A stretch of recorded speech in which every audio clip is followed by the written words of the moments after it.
pantsless.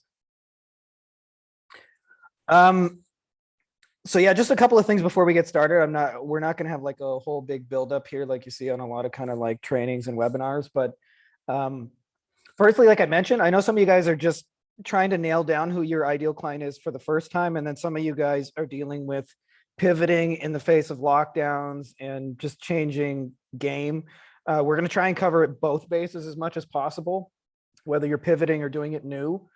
And just to tell you guys a little background on me, I started my agency 2007, and that was probably the hardest fucking 2 years of my life. And I remember, if you guys remember the financial crash in 2007, there weren't like an abundance of opportunities and clients. And so I didn't necessarily know this. And I think every day during that period, my father-in-law was like, get a job, you loser, you're sleeping on your girlfriend's couch. And I just like, had that anti-cheerleader. And I'm sure you guys have somebody in your life who's probably been your anti-cheerleader in business.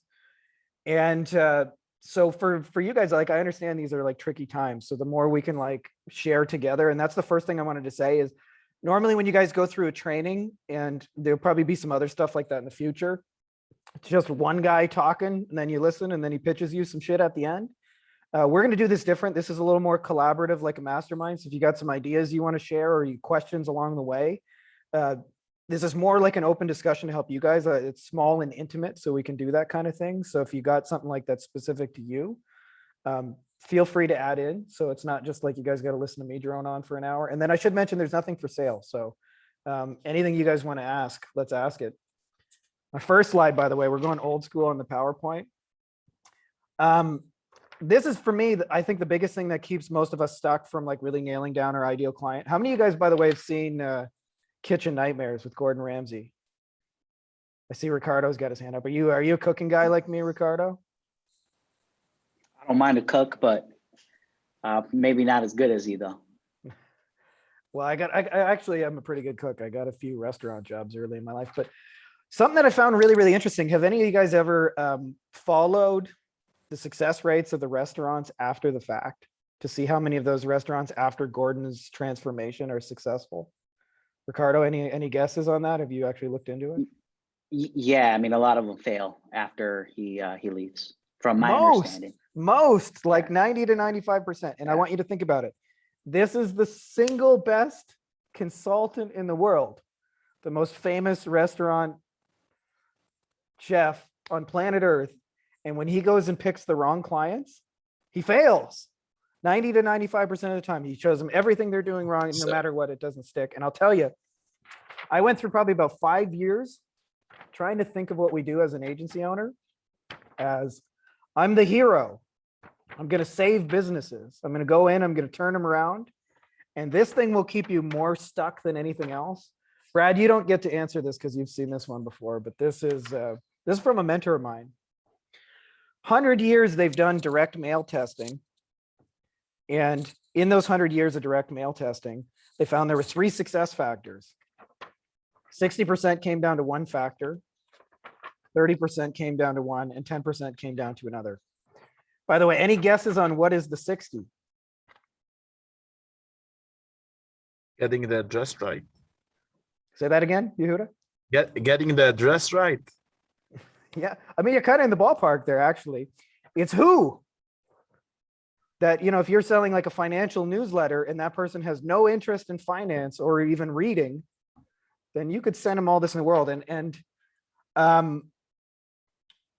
this is the same in our niche. It took me a long time to realize that our success has more to do with who we choose as clients than us as agency owners. But about 60% of it. It took me a lot of years because I know sometimes when you guys take on a client, it doesn't work out and shit happens. Like you can feel like really shit about it. You can sleep on your pillow and try and figure out what you did wrong. And almost always you just weren't clear about the right people. Anybody want to guess on the 30? I'll let you cheat on this one, Brad, because you know.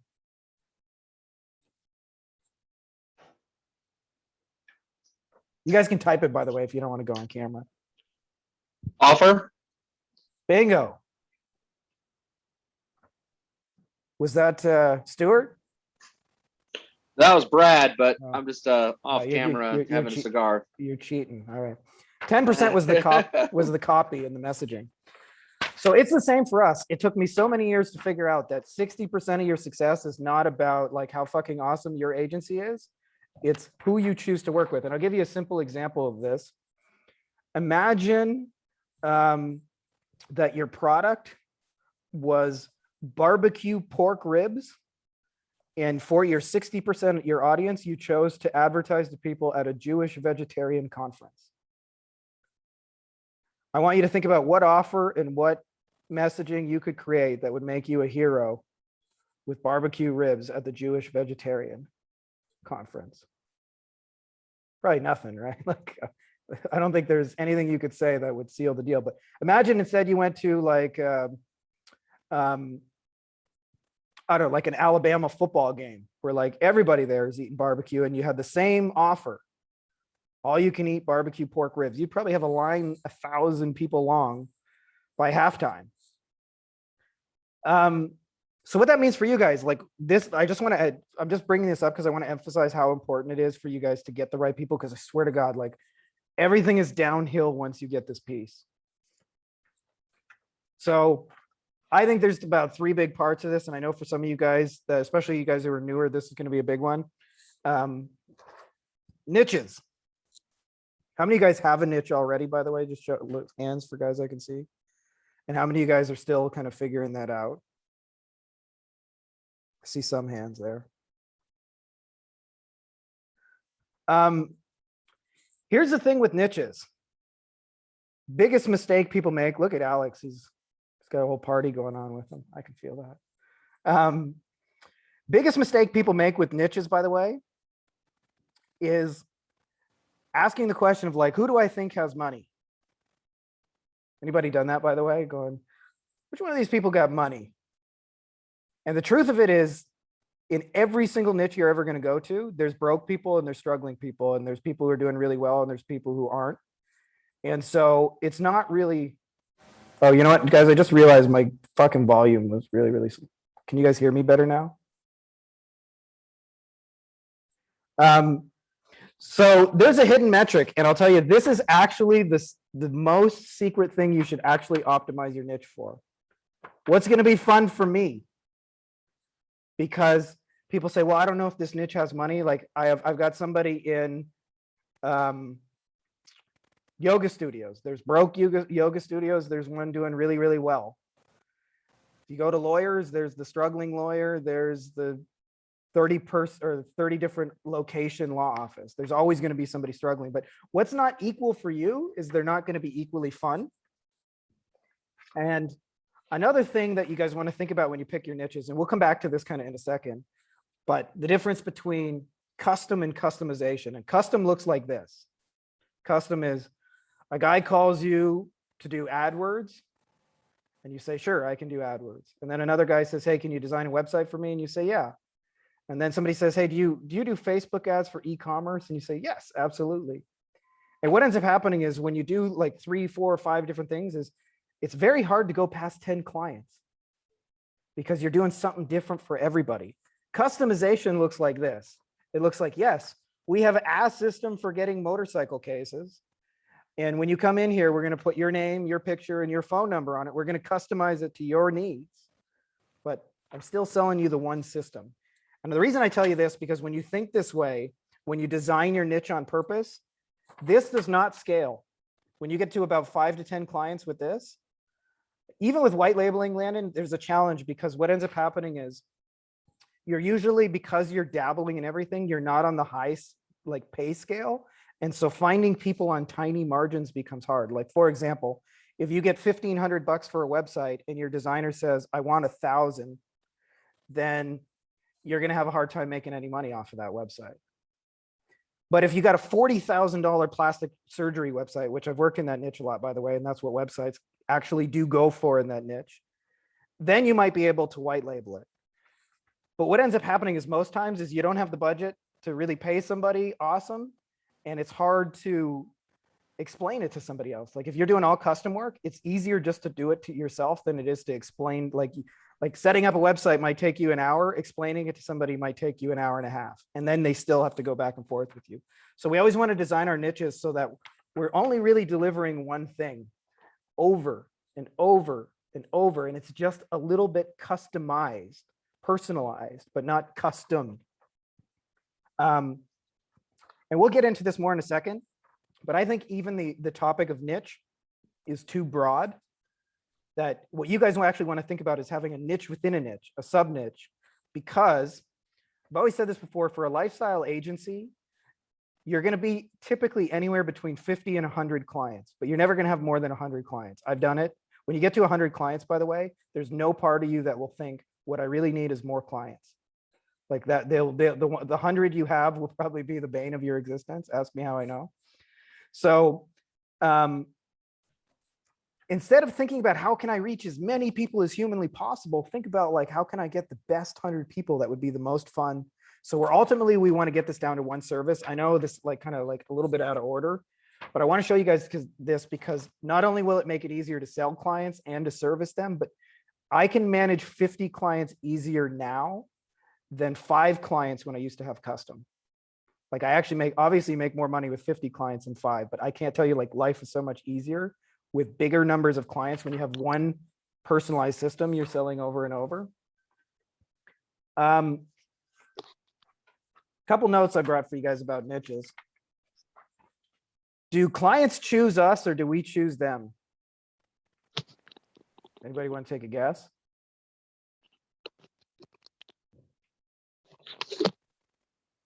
I'll tell you, most people think that we get chosen by clients, and nothing is further from the truth.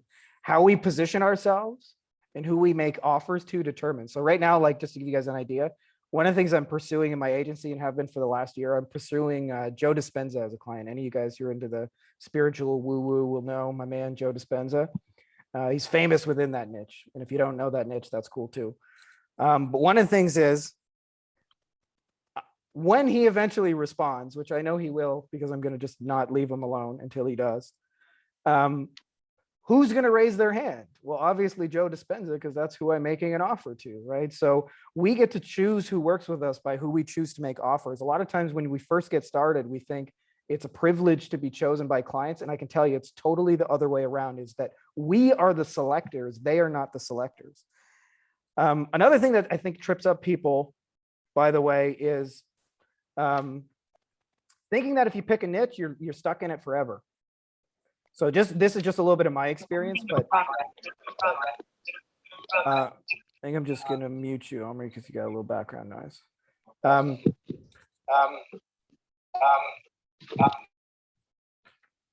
So niche is not forever, by the way. Like, for example, one of the things I did is I tried working with roofers, and I hated working with roofers.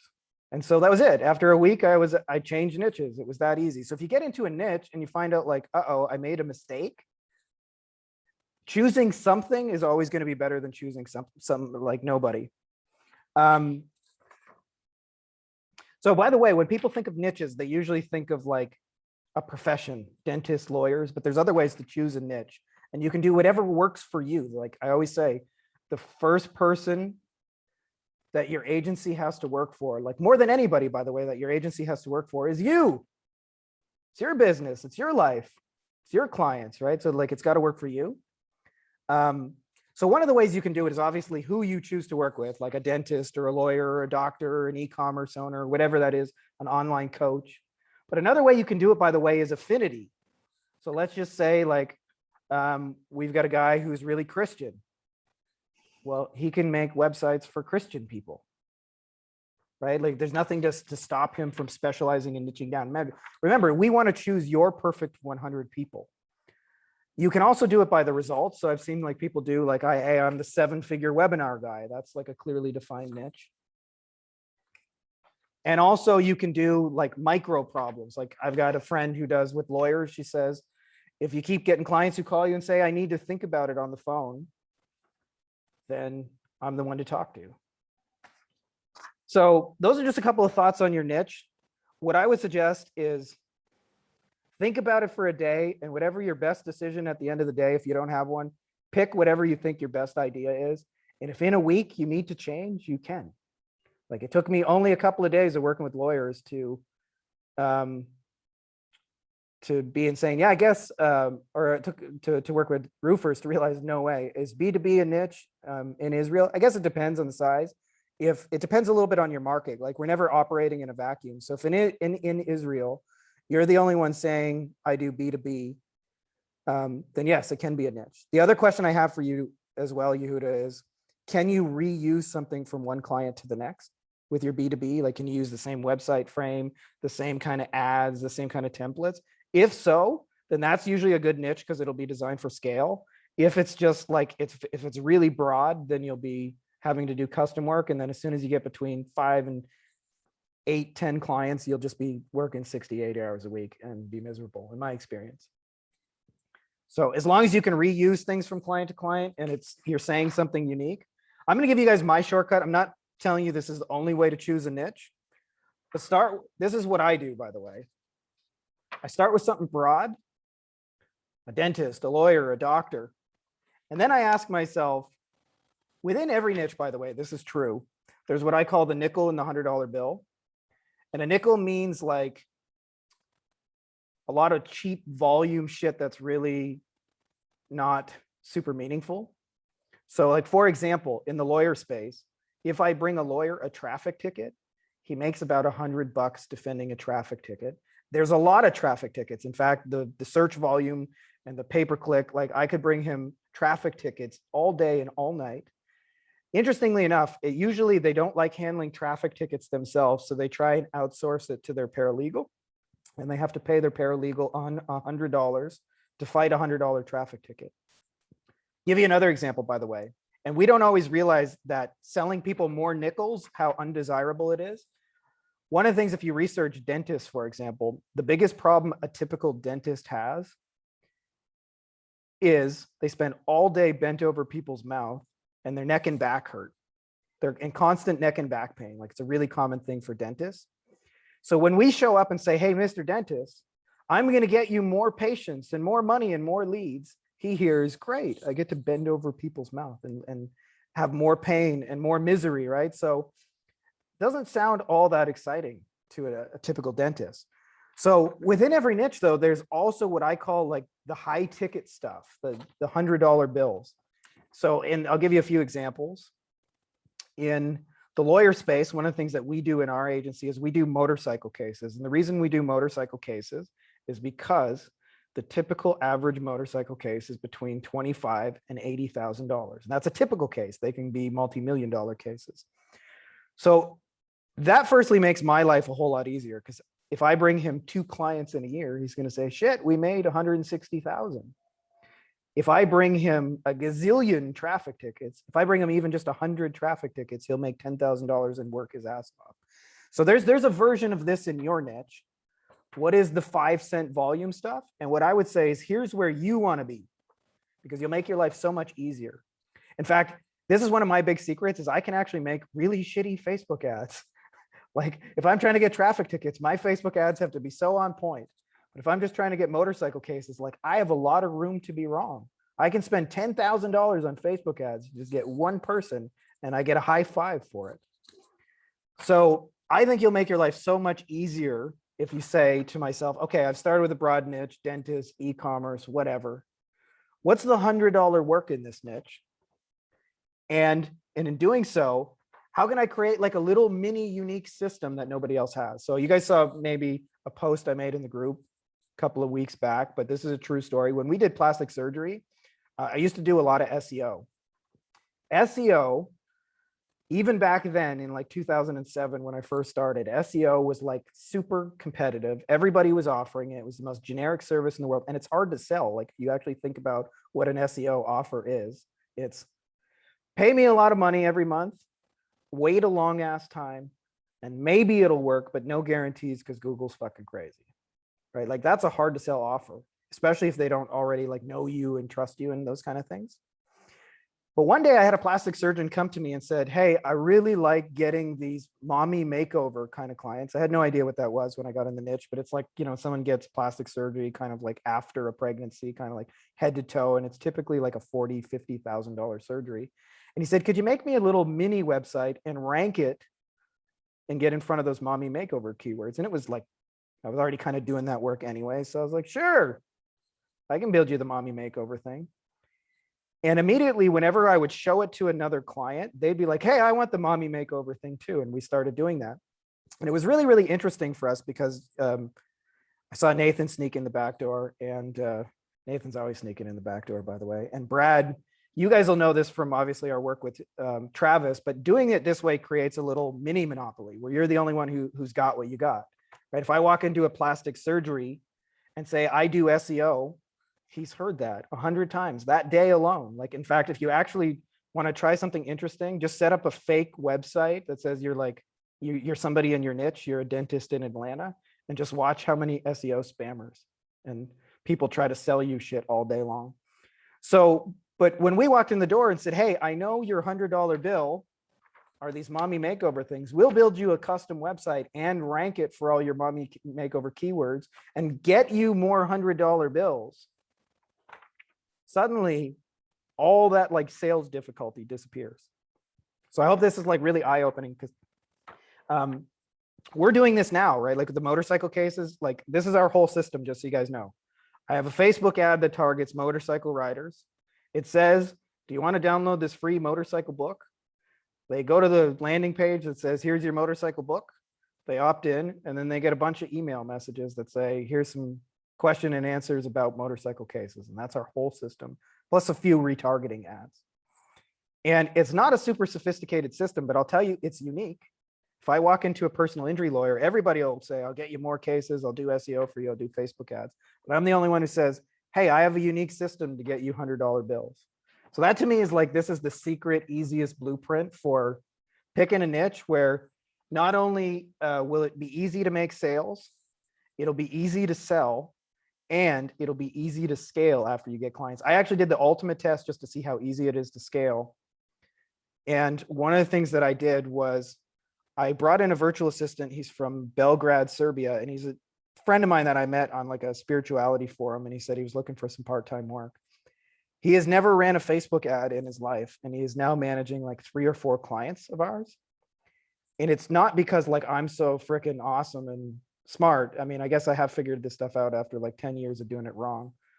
But it's more like, it's the same damn thing, right? Like the ad's already written for them. Like it literally says in our ad, if you are a rider in insert state here. And so our process says, okay, can you change insert state here to the client's state? So if he's in Florida, put Florida. If he's in Georgia, put Georgia. If he's in New York, put New York. So it makes your scaling journey a whole lot easier when you do this too. Yes, it will sell and you'll make money doing it, but it also makes your life easier after you get the clients. Because, and then, like I said, you don't have to bring them a lot. Like how many mommy makeovers at $50,000 a piece do you have to bring somebody? Or how many $80,000 cases? So, you know, in the dentist niche, for example, if somebody does an x-ray or sorry, they do a checkup, that's more patients. That's what most of the world is selling. More patients means more nickels. In fact, a lot of times what happens for a dentist, he doesn't even like seeing the patient because, you know, he bends over and it hurts his mouth, and then what ends up or hurts his back and neck. The patient thinks, what did I just pay for? Like all you did was look at me and tell me I'm fine. And he only makes $100, and with the cost of his overhead, or 150 or something like that, with the cost of his overhead, he makes nothing. But you bring him one little implant guy for like $40,000 or $50,000 and you get high fives. So you'll make your life a whole lot easier to figure out what's the $100 bill in my niche. And there's always something. So we've got somebody doing yoga right now, and they say, well, there's no $100 yoga in my niche because everybody's selling the same like $99 a month, come to my yoga class. And I go, are there high-end yoga retreats? And they're like, yeah. Well, then there's a $100 bill in that niche. So I'll tell you the biggest mistake that I at least see people make with niches, and I made it many times, is thinking, who's got the money? And having that be the basis for your niche. And in my experience, every niche has people struggling and every niche has people doing really well. Like I went to I met a lawyer who was in San Francisco, which is a really super competitive area for lawyers. And he said, the type of law he does, which is contract law, he said, 99% of people come in and they want contracts for really basic shit.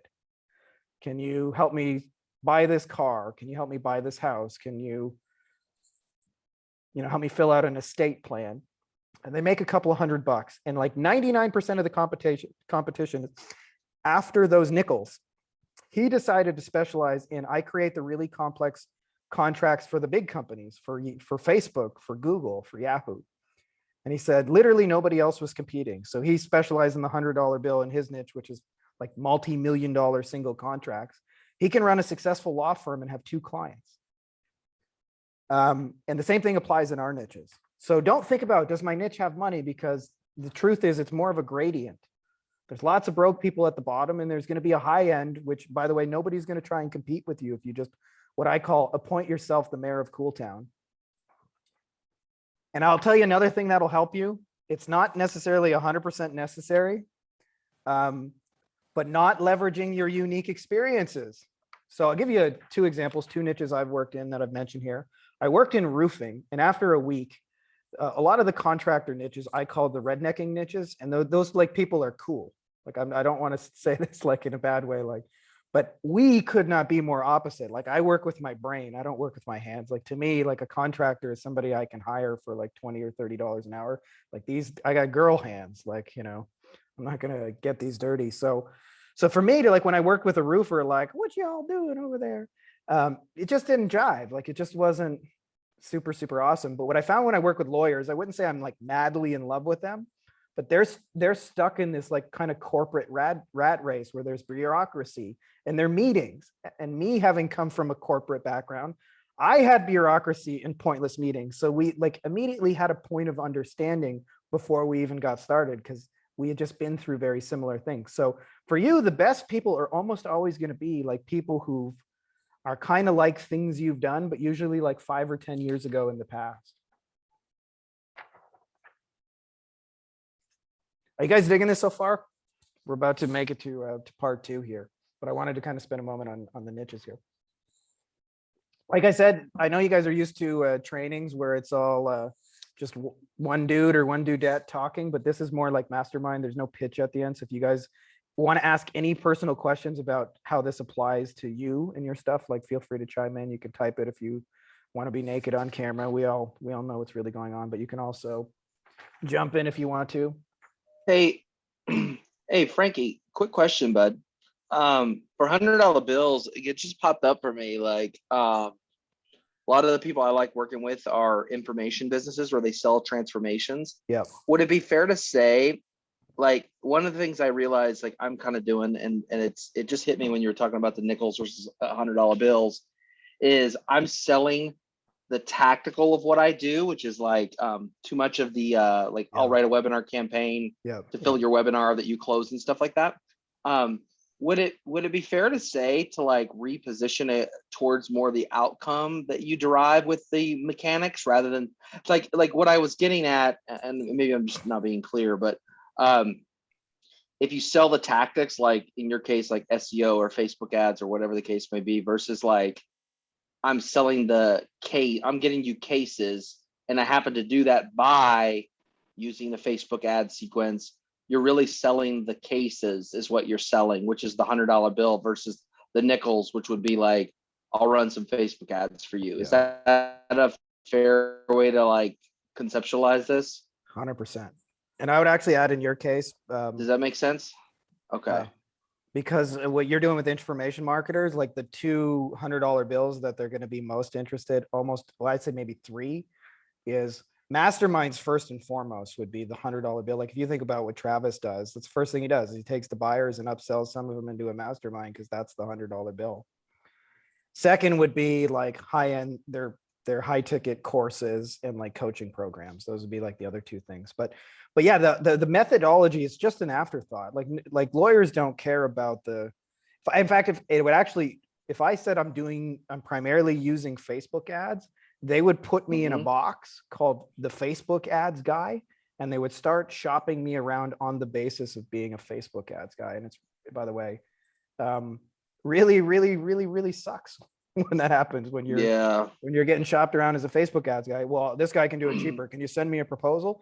But when you show up and sell the outcome using your unique methodology, because it's not going to be any one thing, it's going to be a whole system, right? Like I'll set up the webinars, I'll follow up with people, I'll tap them in, and all the different things you do. Nobody has that complete system.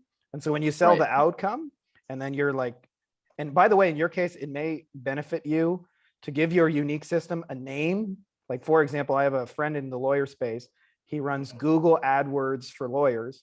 And then those are the most expensive clicks on all AdWords are like lawyer keywords. Of the 100 most expensive, 78 of them are lawyer keywords.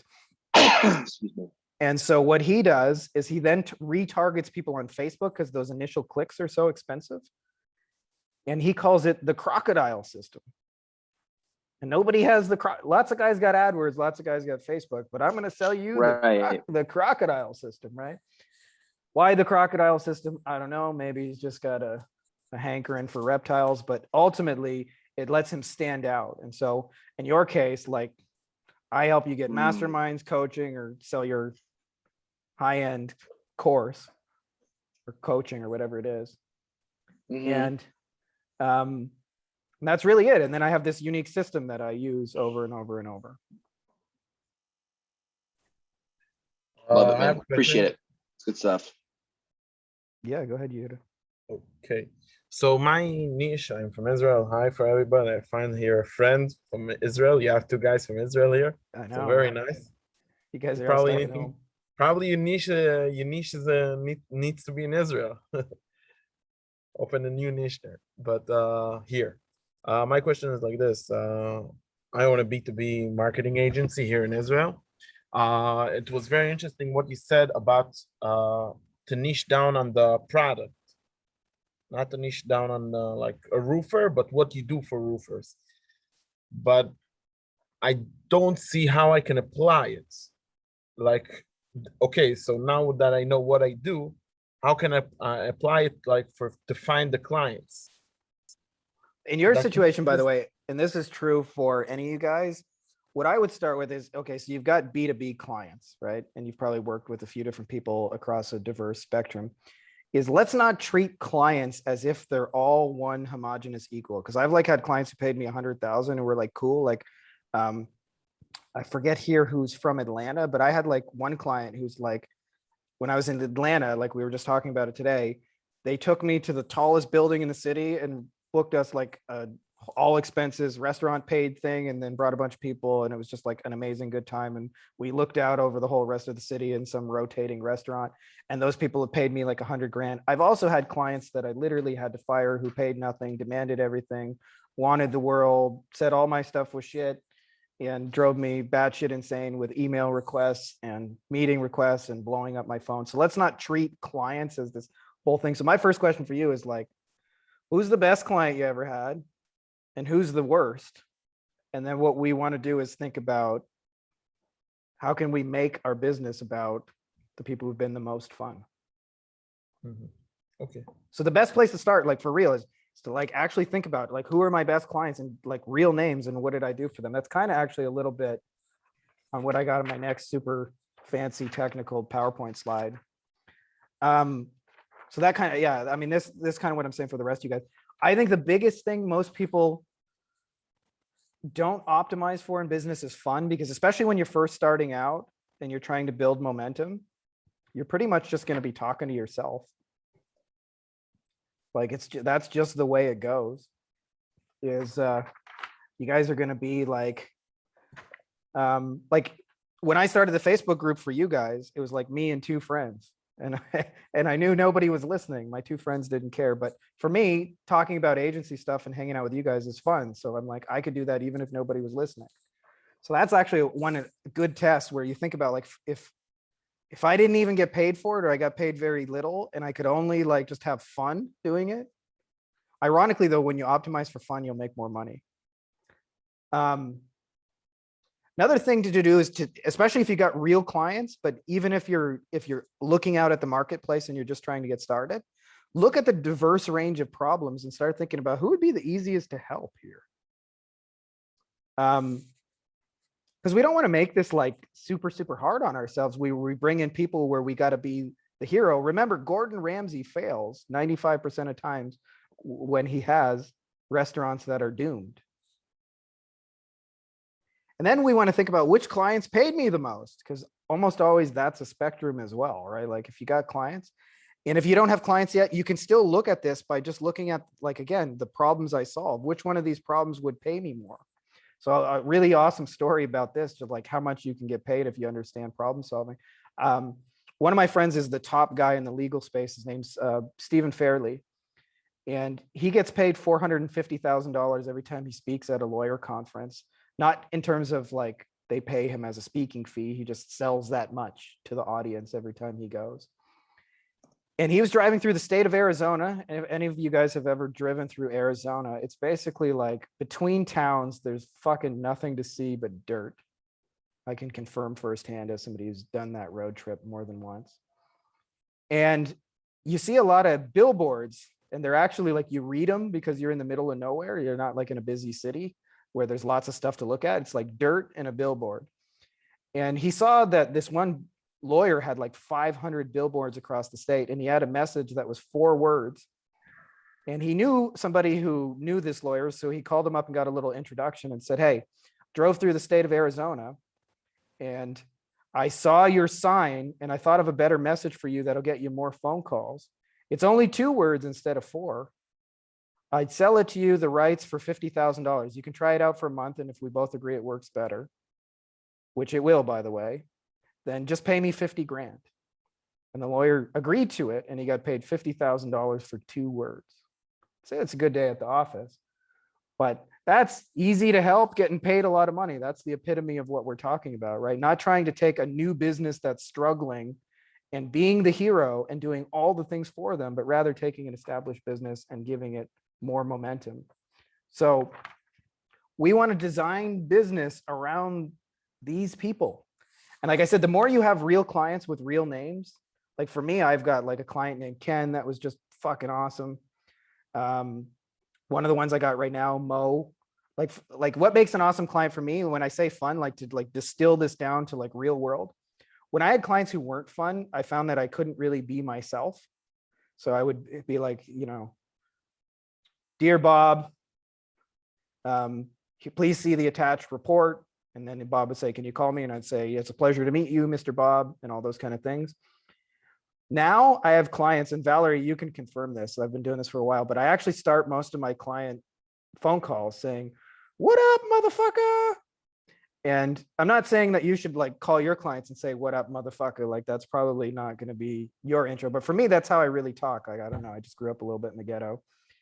And like one of my clients, like, for example, is really into wrestling. We both grew up watching 90s wrestling. He's a huge Ric Flair fan. So whenever I send him information about his, you know, his whole marketing campaign, there's Ric Flair gifts going, woo, woo, woo, right? And this idea that we got to be like in this serious agency that can't be fun, that's got to be overly professional, is actually, in my experience, the worst way to build it, and will make it the hardest. So we want to think about most fun, easiest to help, what's going to pay me the most, and how can I design it on purpose around those people. So when I realized like some of my clients started liking wrestling, and like we could bond over 1990s wrestling, then I like started putting more 1990s wrestling in there. You'd be amazed actually how many lawyers I sign up because I sign my emails off that say, may the force be with you. Like Star Wars nerds all come out of the woodwork and say, I knew I wanted to work with you because you signed your email, may the force be with you. So I want you guys to think about that, like having an agency that's actually fun. Next thing, by the way, that'll fuck all of this up, part 2 here. We're going to talk about the bad clients. And I'm sure you guys have had some of those. Anybody like dealing with a bad client right now? Like today, I mean, like driving you crazy?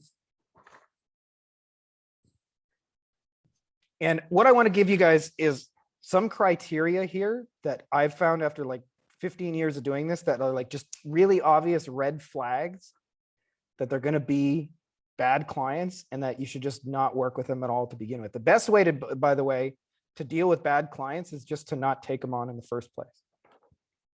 So thing number 1, they ain't got no money. That doesn't mean like if people have no money, they're bad people, but it does certainly mean they don't make for good clients. Like if somebody says to you, I have an ad budget of $200 and I need this campaign to work right away, you should fucking run. because you do not want to be taking anybody's last $200. Here's another thing, by the way, and you hear this in terms of tone. Anybody had a client who thinks they own you? You can just like hear it, like it's like like it's a boss employee relationship. You work for me. Hey, I need a phone call. Call me right now. And you're like, yes, sir. What can I do for you, boss man? Peter Sabo, who's also a friend of Valerie's, won a ClickFunnels 2 Comma Club award, which is like what you get when you do $1 million with one funnel on ClickFunnels. Did it with his agency. He told me it better than anybody. He said, I feel like I have 120 different bosses. So if somebody talks to you like they own you, say bye-bye. We're going to talk more about this in a second because I got another slide, but on Hell Yes clients. But if they're not investing in themselves, like if you look and they got some age-old shitty ass website, they're not spending anything on marketing, and spending money is just like not part of what they do, and they try and do everything themselves, you should run. Here's another one, by the way, which sometimes comes up with successful clients. And I imagine Brad and Nathan, you guys both get this a lot. The new offer. The client who's like, hey, I'm making $1 million in this business and I'm really excited, but what I really want to do is this like side hustle thing. I'm so excited about the side hustle. Will you help me build up the side hustle? And then what ends up happening is you get sidetracked on something that's never worked before. And so remember, Gordon Ramsay doesn't turn losing kitchens into winners. What we do, and it took me a long time to realize, we don't save businesses. We don't turn losers into winners.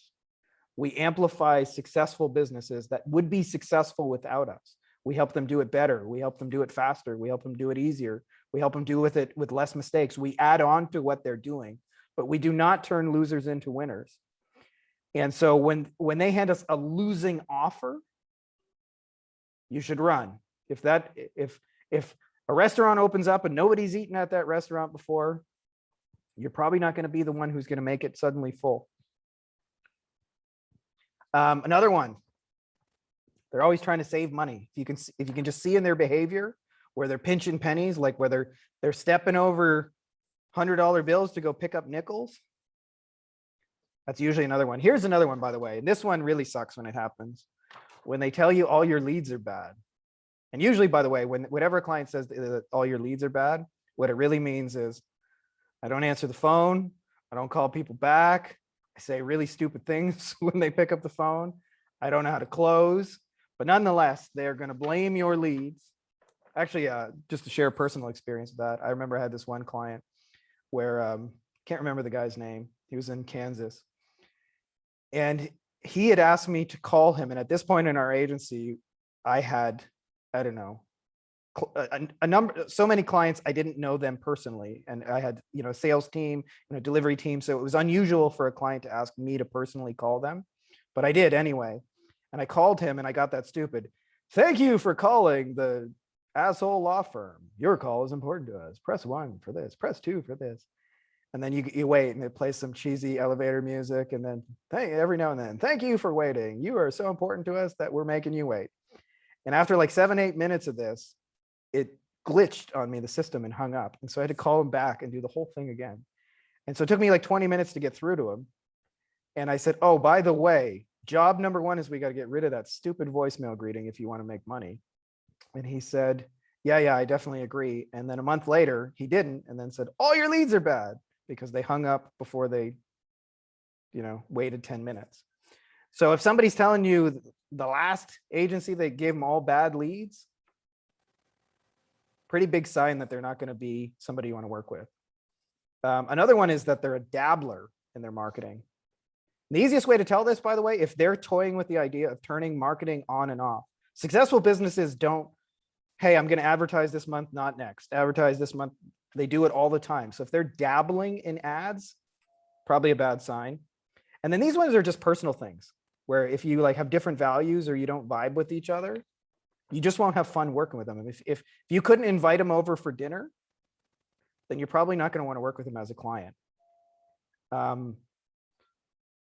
Demanding is another one, or their attitude. And I'll tell you one of the biggest secrets, which is the easiest one to find out. Do not work with solo owner operators. I'm not saying that no solo owner operators will ever be successful in history. Like obviously people do make it out of that stage, but almost always they're so stuck in the business that they're hard to help. Like my first lawyer was a guy named Tony.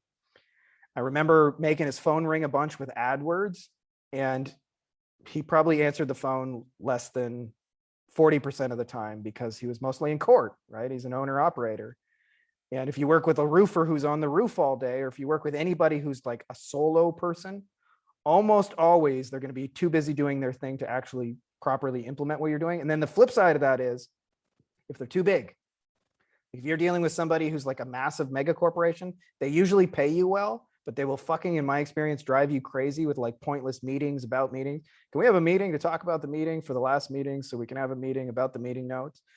So what I look for, and this is the easiest telltale sign, is I look on their website, I click on About Us, and I want to see between 5 and 20 people on that picture. Because I want them to be big enough that their offers are working and they have traction and they're spending money, but so I can deal with the owner directly. I don't want them so big. So like, that's my secret weapon, 5 and 20 people. If I see, and that includes like, you know, secretaries and things like that, not just, you know, like lawyers, for example, but I want to see a team.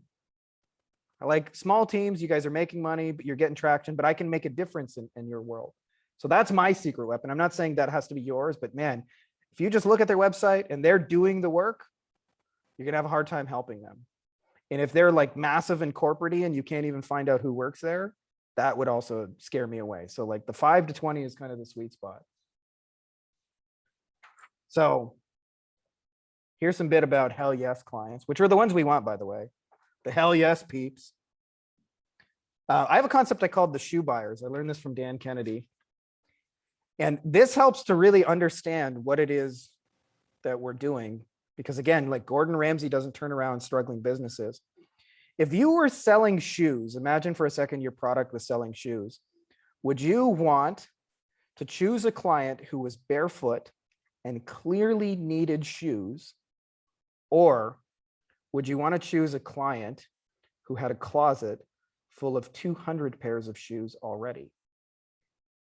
Now, when you think about this for a minute, almost always you realize that the person buying shoes is probably a better prospect to sell shoes to.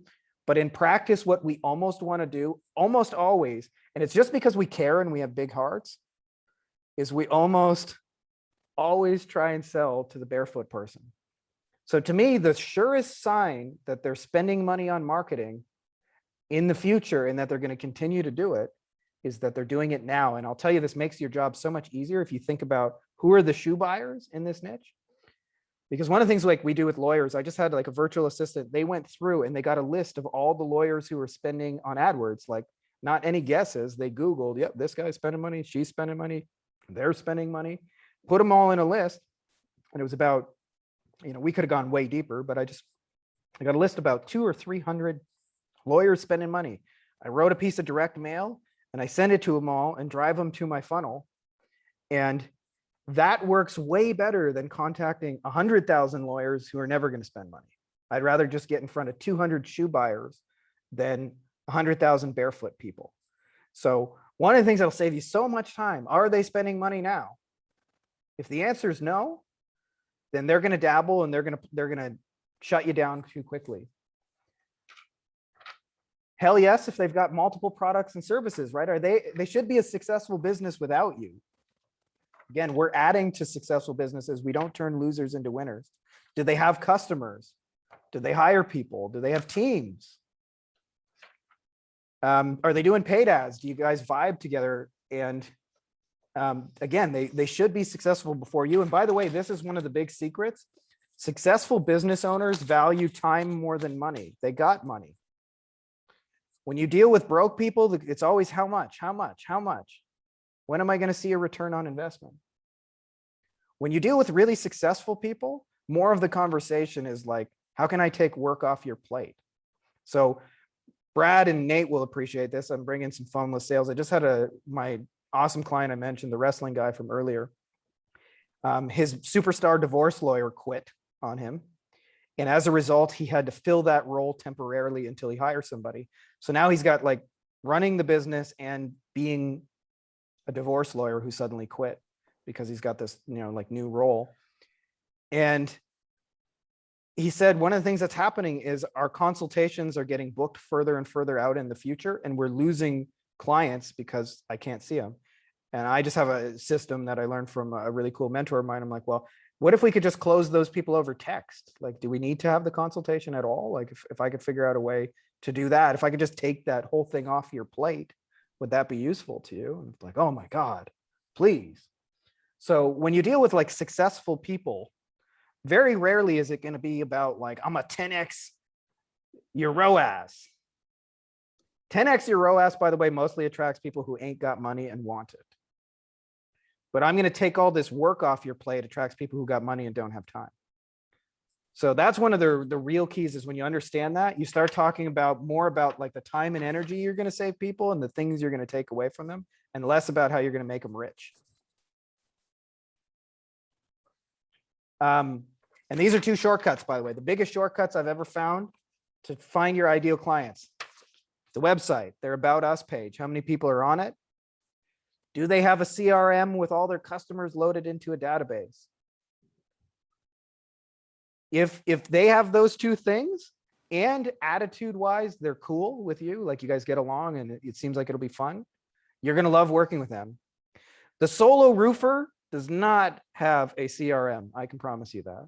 He's not saying, yeah, they're all organized right here in Infusionsoft. So this is like a huge shortcut to save you so much time, is like, check their About Us, see how many people work there. Do they got a CRM? If they can tell you yes to both those questions, almost always you're in the sweet spot. You guys got any questions about that before we jump into old part 3 here? Yeah, good one, by the way, Landon. If you went with a roofer without a CRM, which I've had, like I actually had an experience with a roofer. I don't know if I told you guys this before, but this is absolutely true. I had a roofer we were trying to generate leads for, and his name was Eddie.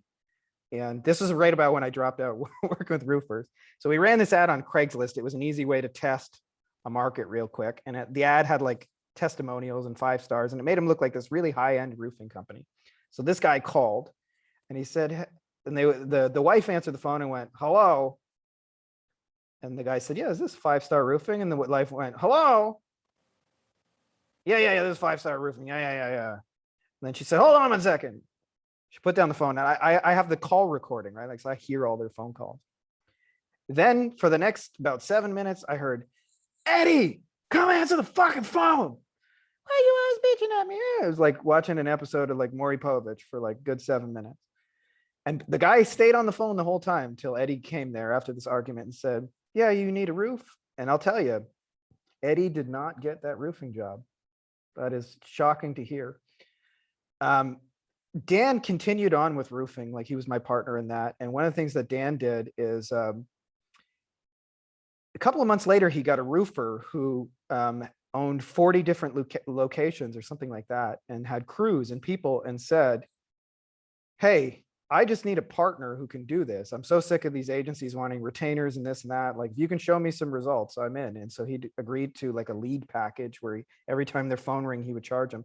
And he showed up to their first meeting, and he showed up in a McLaren F1. And this is years ago. At the time, it was the fastest production car in the world. Drives like, I don't know, 240 miles an hour, which is like 400 kilometers or something like that. Sat down with $10,000 bills in cash, plops it on the table in the middle of their conversation and said, I came here to spend money. What's it going to take to get you? So all things being equal, you're not going to make Eddie successful, and you're not going to make the other guy unsuccessful, but you can add to what he's doing. So those are the 2 keys, CRM and the website. Are they buying shoes already?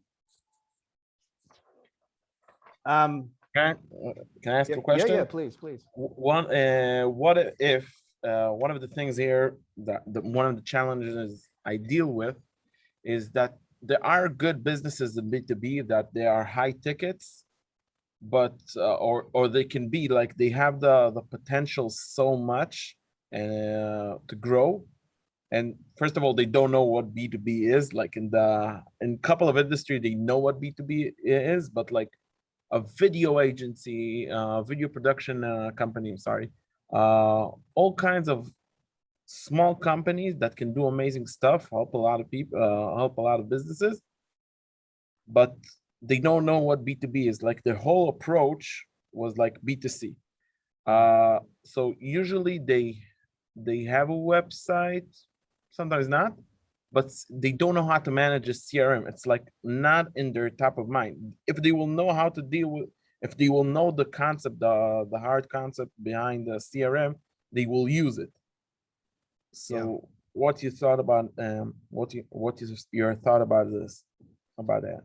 I mean, Sorry about I've got a few. One of those is, hold on, let me just switch this right here. You guys gotta look at my face, freshly shaved.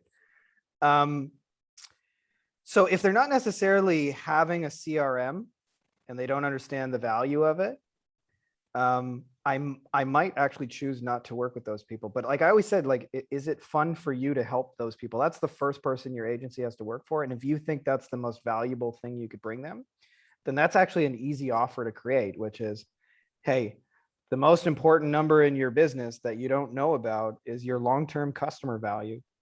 And the only way you can intentionally, purposefully make that number go up from whatever they're charging now, let's just say it's $1,000 to pick a nice even number, to make that number go to 10,000 is to like put them in a database and continue to follow up with them. I'll tell you, like, Yehuda, just like a story that illustrates this. For years, I worked with the broke, struggling lawyers when I first started, like the guy who could barely keep the lights on. That was like my client. And I didn't understand why those guys never had any money, even though they couldn't pay their bills. And one of the things that they told me is like, I would love to spend money on TV, but I don't have that kind of money. What are you crazy? You think I'm going to spend all this money on TV? Those guys spend like 400,000 a month. And then I actually started to work with more of the higher end part of the market. And I actually got to consult with the lawyers spending 400,000 a month. And one of their secrets was, they would say this in their own words, I will spend $6,000 to get a $6,000 case. And the reason they could do that was because they had back-end referral systems. So they knew if they spent 6,000 and made 6,000, that they could turn that into a referral or two. And in a year from now, or 2 years from now, they would get $6,000 or $12,000, which is the average personal injury case, like 6,000. So they could spend 6,000 and lose 6,000, knowing that it would bring 12,000 in 3 years. And so that longer term focus. So one of the simplest things you can do is just add on to those people, is just show them like, here's an example of how we've turned, or even if it's not your example, just to show an example of a company that was getting $6,000 before and now is getting 18,000. And the big secret was getting the people into the database. You can help bring them. But again, like if that part isn't fun for you and you feel like you're dragging them, you might just have to aim a little higher on the client kind of status. So it's kind of up to you. Like I always say, it's your agency. The first person it's got to work for is you. Is that helpful? Yeah, yeah, I think so. Oh, I need to think about it, but thank you very much. Yeah, this is deep stuff. Like we definitely like picking ideal clients is complex because people are complex, right? And niches are complex, and client work and marketing is complex. Gonna move on a little bit here, and we can come back to any questions you guys have about any of this, by the way. This is something I had no idea when I started. Most clients will behave according to the frame you give them. I didn't know that 10% of clients, by the way, are going to be super nice because they're just really cool people. 10% of them are going to be assholes because they're just assholes. And 80% of them will go based on the frame and the expectation you give them. Had no idea.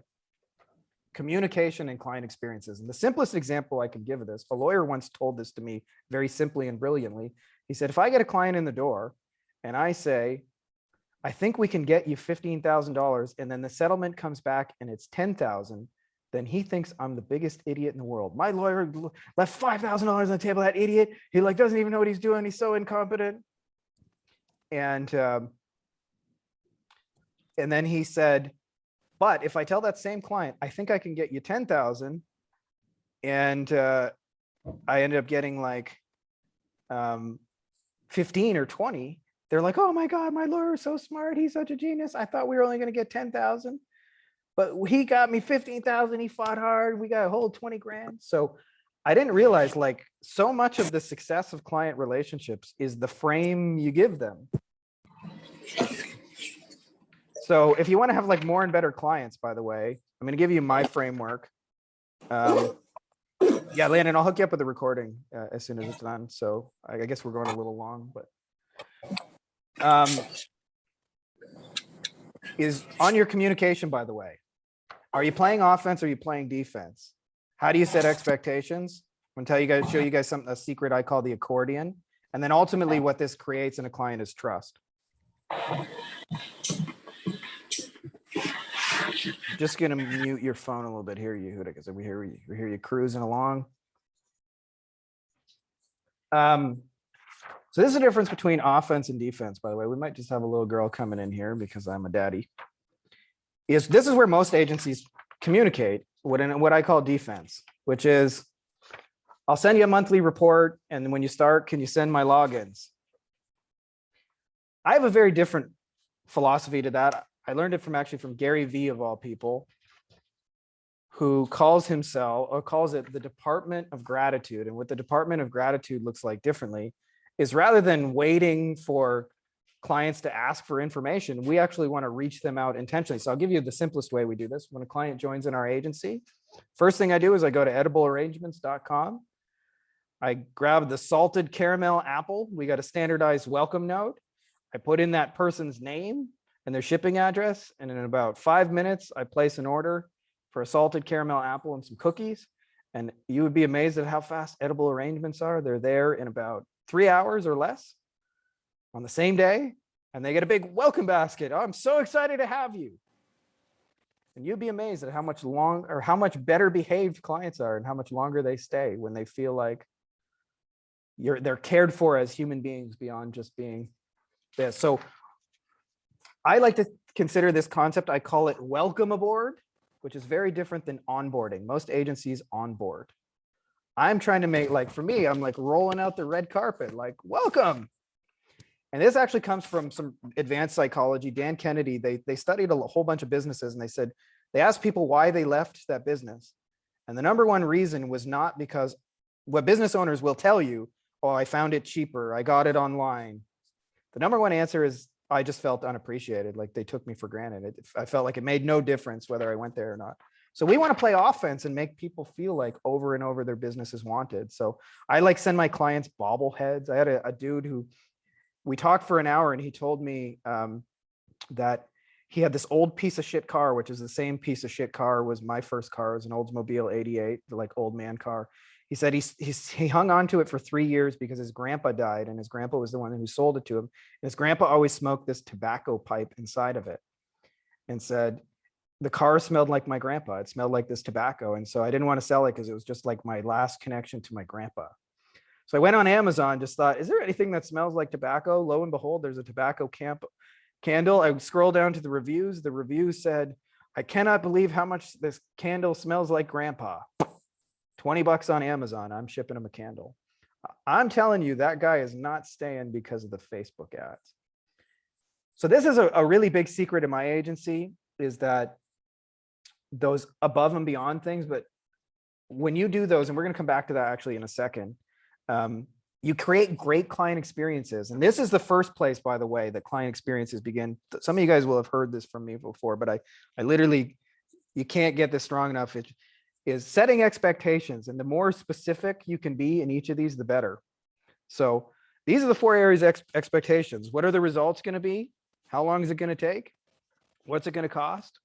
How are we going to talk about it? The more you can say to a client, if this first month, if we could just get $10 Facebook ad people to download the motorcycle ebook in this first 30 days, and we're going to spend about $1,000 and get 100 of these people, and I'm going to let you know every time we update something. I'm going to give you an update every second Friday, but I'm going to give you a couple updates between then while we're getting started, just so you know what's happening. Those relationships are set up to win. So this is the biggest reason, by the way, actually, that people have a hard time retaining clients, is not because they don't do good work. By the way, if you ever experienced it where you get a client like 10 times return on investment on some kind of ad spend, and you think you're a hero, and then they fire you, you're like shocked. it's almost always because of this. And I'll give you guys a little story that kind of illustrates this. This is a true story I posted in the group. Neighbor of mine, they're building a whole bunch of new houses here in Mexico.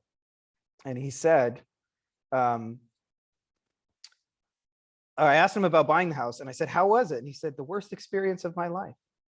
And I said, but the house is perfect. Like it looks great. He said, yeah, but I sent a bunch of money to this company in Mexico to build it. I had never been there, so it was sight unseen. Then the guy didn't return my call for a week. And then he sent me some like Mexican paperwork in Spanish. I couldn't read it. And then nobody talked to me for 6 months and I couldn't reach them and I couldn't find out what was going on. And I kept thinking I just sent my life savings to a Mexican scammer who I was actually kind of shocked when I got here and the house was built. And it took me a lot of years to realize 50% of our job is getting clients results. 50% of our job is communicating those results. And it's the communication where I actually think most agencies get it wrong.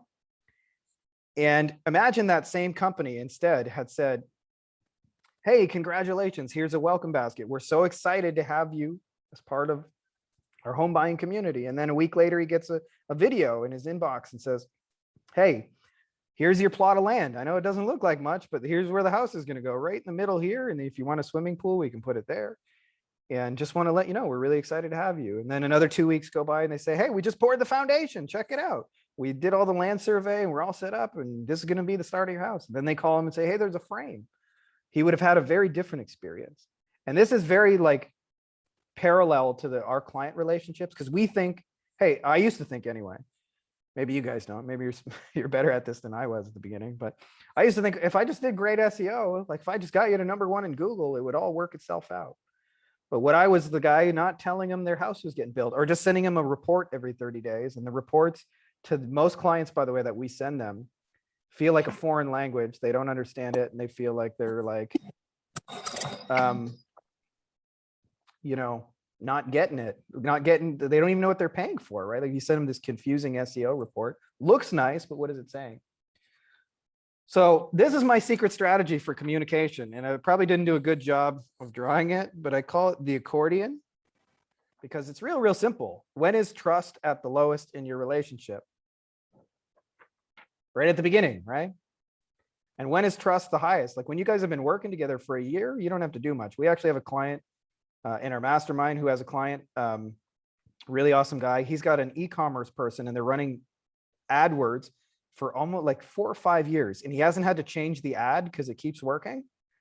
And he just sends the client like a little basic 2-sentence monthly report. So that's it. And the client's really happy. And there's very little communication needed at the end because trust is there. They've seen it working for a long time. They don't need anything. But in the beginning, it is the opposite. So I want you to imagine a timeline with like each one of these checks as a client communication. And what I want you guys to think about is once trust is established, you can stretch out the accordion. It can just be like, hey, here's a little update, 30 days. But in the beginning, when trust is like at an all-time low, you want to squeeze that accordion together and you want to update them with a lot of like things that probably don't seem all that important. Like it can be, hey, I know it doesn't seem like much is happening. We just installed your Facebook pixel. I'm really excited for that. Hey, just got into your account. Really excited about that. Hey, we're just turning on our first ads. Hey, we're just trying this test, right? I'm glad I'm your hero, Nate, man. You do that and what you find is those little touches, they just feel like you're in control. And the beautiful thing about it when you do that way, there's twofold. One is that the meetings disappear. Oh my God, I can't tell you my SEO agency, how many fucking meetings there were. I used to have like 40 hours a week just to meetings. Can you call me and explain the SEO report? When are we going to be #1? And like, I just answering the same questions again and again, felt like all my clients were idiots.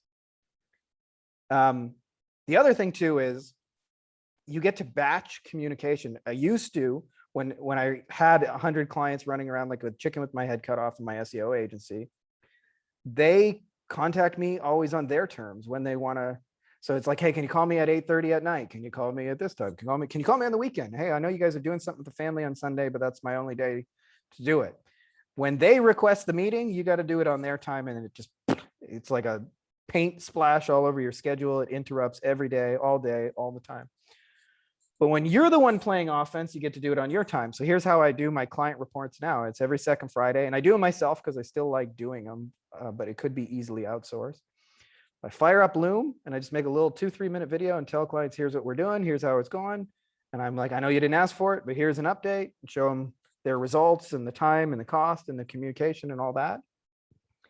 And that's it. They know it's the work's getting done. They know I'm on top of it. And I can take like 20 clients and shoot a bunch of videos in a row and be done in an hour and a half instead of having 40 hours of meetings. So you can manage way more clients with efficiency, and you can even outsource that if you want to. Like you can outsource like your communication template. So this is the key to it, is the accordion. I intentionally make more communication more frequently at the beginning, and as trust is established, I stretch that out further and further in time. And then the last piece I want to give you guys is, this is like so simple, but you want clients to feel wanted. And what makes them feel wanted is very little to do with the SEO. And I'll give you guys just a couple little things that I do. There's a couple of handwriting letter services I use. You can like email 50 clients the same letter and they'll handwrite it with a machine for like $1 a letter, change the name. I just drop little notes in the mail to my clients. Hey, I was just thinking of you. I really appreciate your business. I know people don't say that enough. Oh, I was thinking of you. I thought you're really cool. I can send one message to 50 clients, personalized, handwritten, sent in the mail. It cost me like $50. Another thing, like I mentioned, is the edible arrangements. We send them the communication. I always try and personalize at least one thing to their thing. And the easiest way to find out what they're into, I just scroll their Facebook for 5 minutes. And almost always I'll see something like, you know, like I said, the wrestling is one thing, or I have another guy who's really into travel. I've traveled all over the world. So I just send him like, here's a beautiful picture of this place. I've been here. Have you been here? Oh, cool. Here's the report. And so you connect with them on that personal level where they're interested at before all of those things. And if you do that, and you just let your clients know their business is wanted and do it at regular intervals. By the way, this is extra work, surely, but it's extra work that's all designed in advance. So like, I don't know, every like 30 to 60 to 90 days tops, I'm sending my clients something just to say you're wanted. Sometimes it's like a custom coffee mug with their picture, or I got another one that we use. I forget what they're called, mix tiles. They're little pictures you put on the wall, and they're like little square pictures that you can make, and they're really good for putting like collages on the wall because they kind of interlock, and they're super cheap. They're like $10 or something like that. So I just grab a really nice Facebook photo of them and their kid, spend $10 on mixed tiles, send it. I was just thinking of you. Or we have custom bobbleheads. Like, hey, I usually get them in the Superman pose where they're like, you know, looking like Superman. I was just thinking of you as my personal Superman. Those little touches, by the way, keep far more clients than because we do brilliant Facebook ads. So that's kind of a lot of shit I just threw at you guys. That's like all the handmade PowerPoint slides. I hope that much was useful. I'd like to open it up to you guys to some questions now and see how we can apply some of this stuff to you guys and your individual businesses. I see Valerie there too. I saw you sneak in the back, Valerie.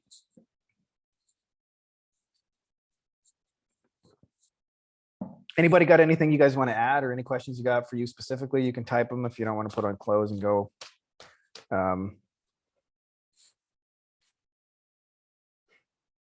Thank you, Valerie. My follow-up game is boss. Actually, you know what it was? When you first met me, actually, I was really bad at retention, and Steven and I were just beating our head against the wall because our funnel worked all day, every day. But all we were doing was just burning through clients. And we were like, it was driving us insane because we would sign up lawyers and they would be gone 3 months later. And not only would they be gone, but they hated me at the end of those 30 days because, you know, we weren't doing our job. And then when I found out how much they were like upset with me, it was like, it was even worse. It makes it harder to enroll the next person if you feel like you're just going to piss somebody off. And I thought we were doing good Facebook ads, and we obsessed about getting better Facebook ads. And actually, Peter was a big help in that.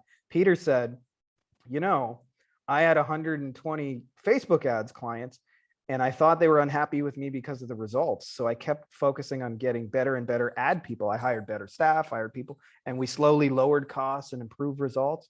And he's like, and at the end of it, they hated me just as much. I couldn't make heads or tails of it. And we sat there and masterminded in Spain. And what we realized is like, the ones who were most happy with us was like largely about expectations. And when we did a good job of setting expectations and then intentionally exceeding them, we intentionally set the expectation bar pretty low and then actually delivered very high, that those people were just like thrilled about us and referred people and thought we were great. And when we started to crack that, when I started to crack retention, the agency got so much easier, because then I didn't have to like every 3 months, like you're basically building a brand new business every 3 months if you're bringing in bad clients. And I hadn't realized how really inefficient we were being, because we were like, we just started over every 90 days, over and over and over and over and over. But then when I realized, oh, you can bring in one good client and then two, and then it starts to build off of each other, you start to get momentum and your life gets easier, because you start the month with clients and payroll and payments coming in, instead of stressing about like, when am I going to get the next client? And that was like a huge breakthrough for us. But yeah, we were, good old Stephen Yen and I were many late nights in his clinic trying to figure out what the hell we were doing wrong. And it wasn't until we focused on the right thing, which was not getting better Facebook ad results, but just making better experiences for the people who were buying the Facebook ads through our communication and our extra little touches, that we really had a breakthrough in that. But I'd say we probably spent a year just being really bad at it. Anybody else got any questions or something you want to add? Where is your suggestion to start hiring? On what part of the business? On my marketing, on my sales, on the product itself? Like to start hiring, to take off load of my back. Well, let me ask you, where's the biggest load on your back right now? Like, what's the I time? think in the product itself to deliver.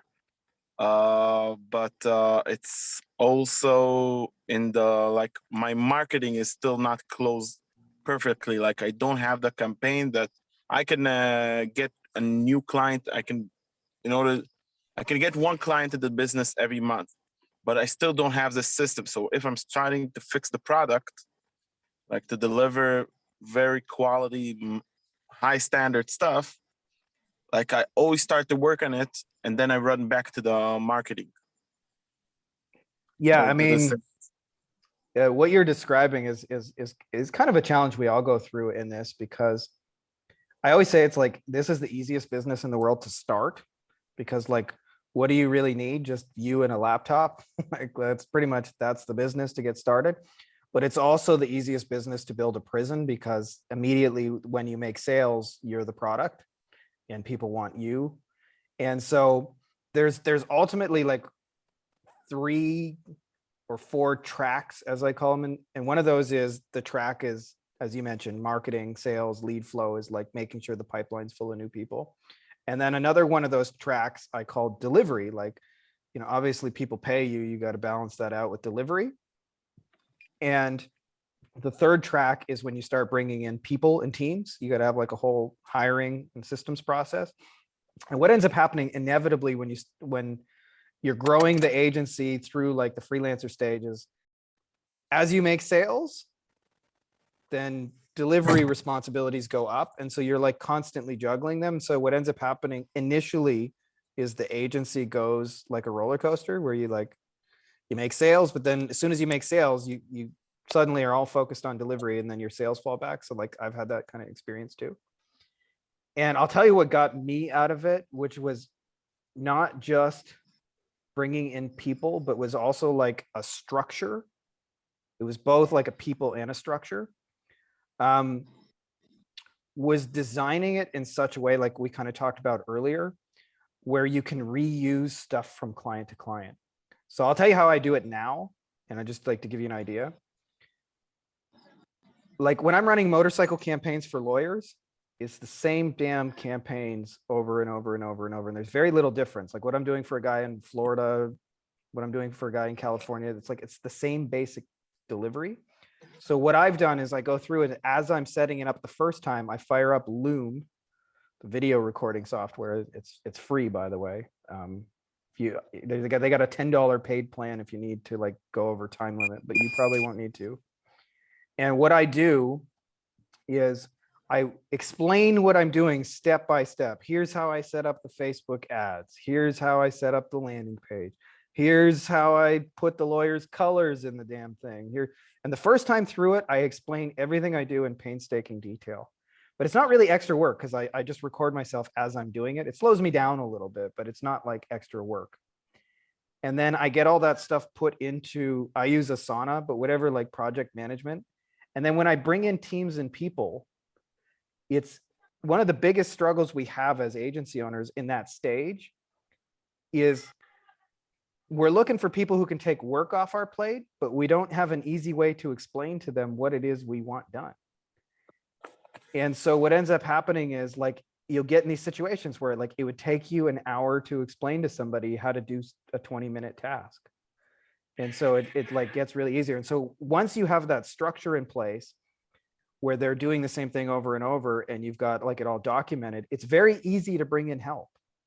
Because like, I just like literally, if any of my virtual assistants left, I would have somebody new in Asana in days, and it would already have all their tasks laid out. It would have video instructions. It would have checklists and all that. So that's kind of like, what you're asking is a pretty advanced question. Like what happens when you start getting to stage 2 and stage 3 in the levels of agency. But if you're trying to bring in people, the biggest thing that you can do is make your deliverable repeatable and not custom, something that you can do over and over, and then document it so that anybody can walk in and follow your checklist. There's a book called The E-Myth by Michael Gerber that's worth reading on this. And one of the things Michael Gerber talked about in the book, which is a real eye-opener for me, he was talking about this hotel, and this hotel hired people to clean rooms. And what they found is like experientially, sometimes they would forget to clean the toilet, and a client comes into the hotel and they're like, there's a shit in my toilet, or they would forget to make the bed, or they would forget to change this.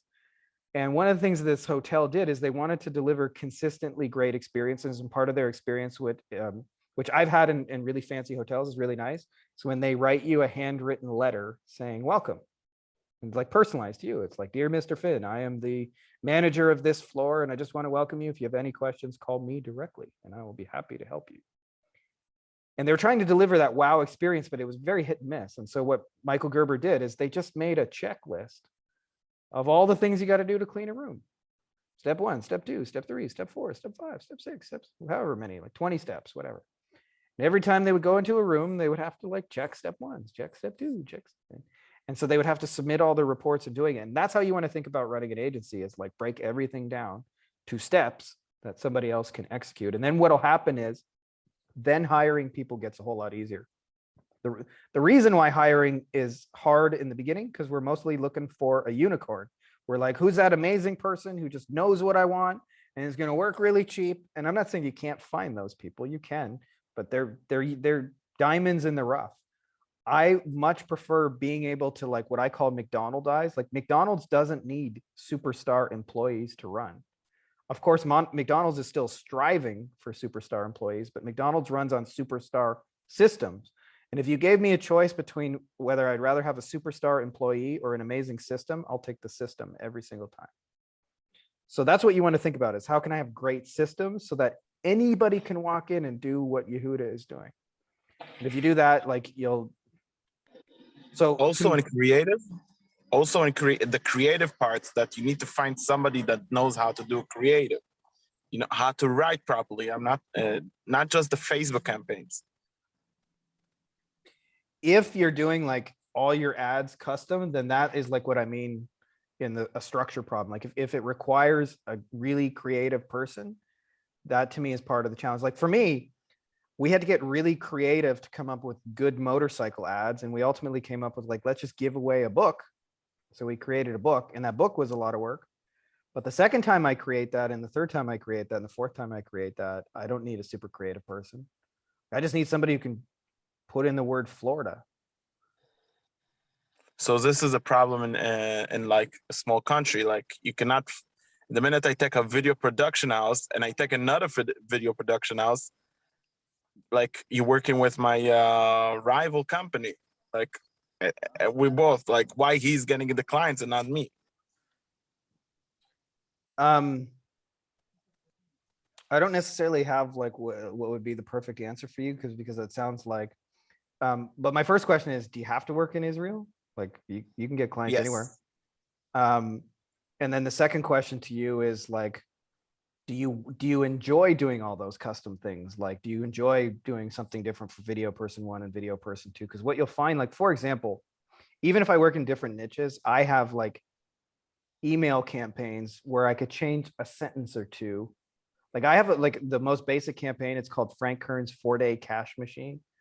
I borrowed it and put it in, but I didn't write the campaign. It's the simplest campaign in the world. You send it out to either past clients or people who almost became clients.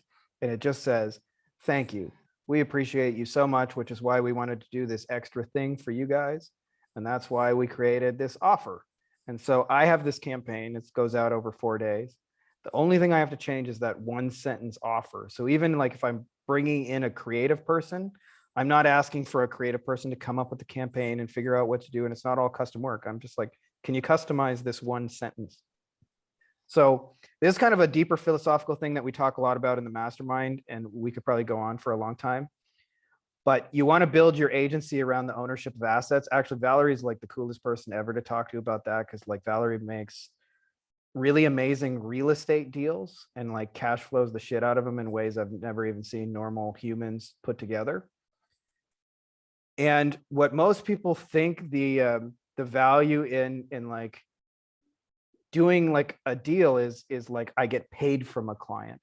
But actually, if you gave me a choice between would I rather have a $2,500 a month Facebook ad client or own the system that produces $2,500 a month Facebook ads clients, I would own the system every single day, all day.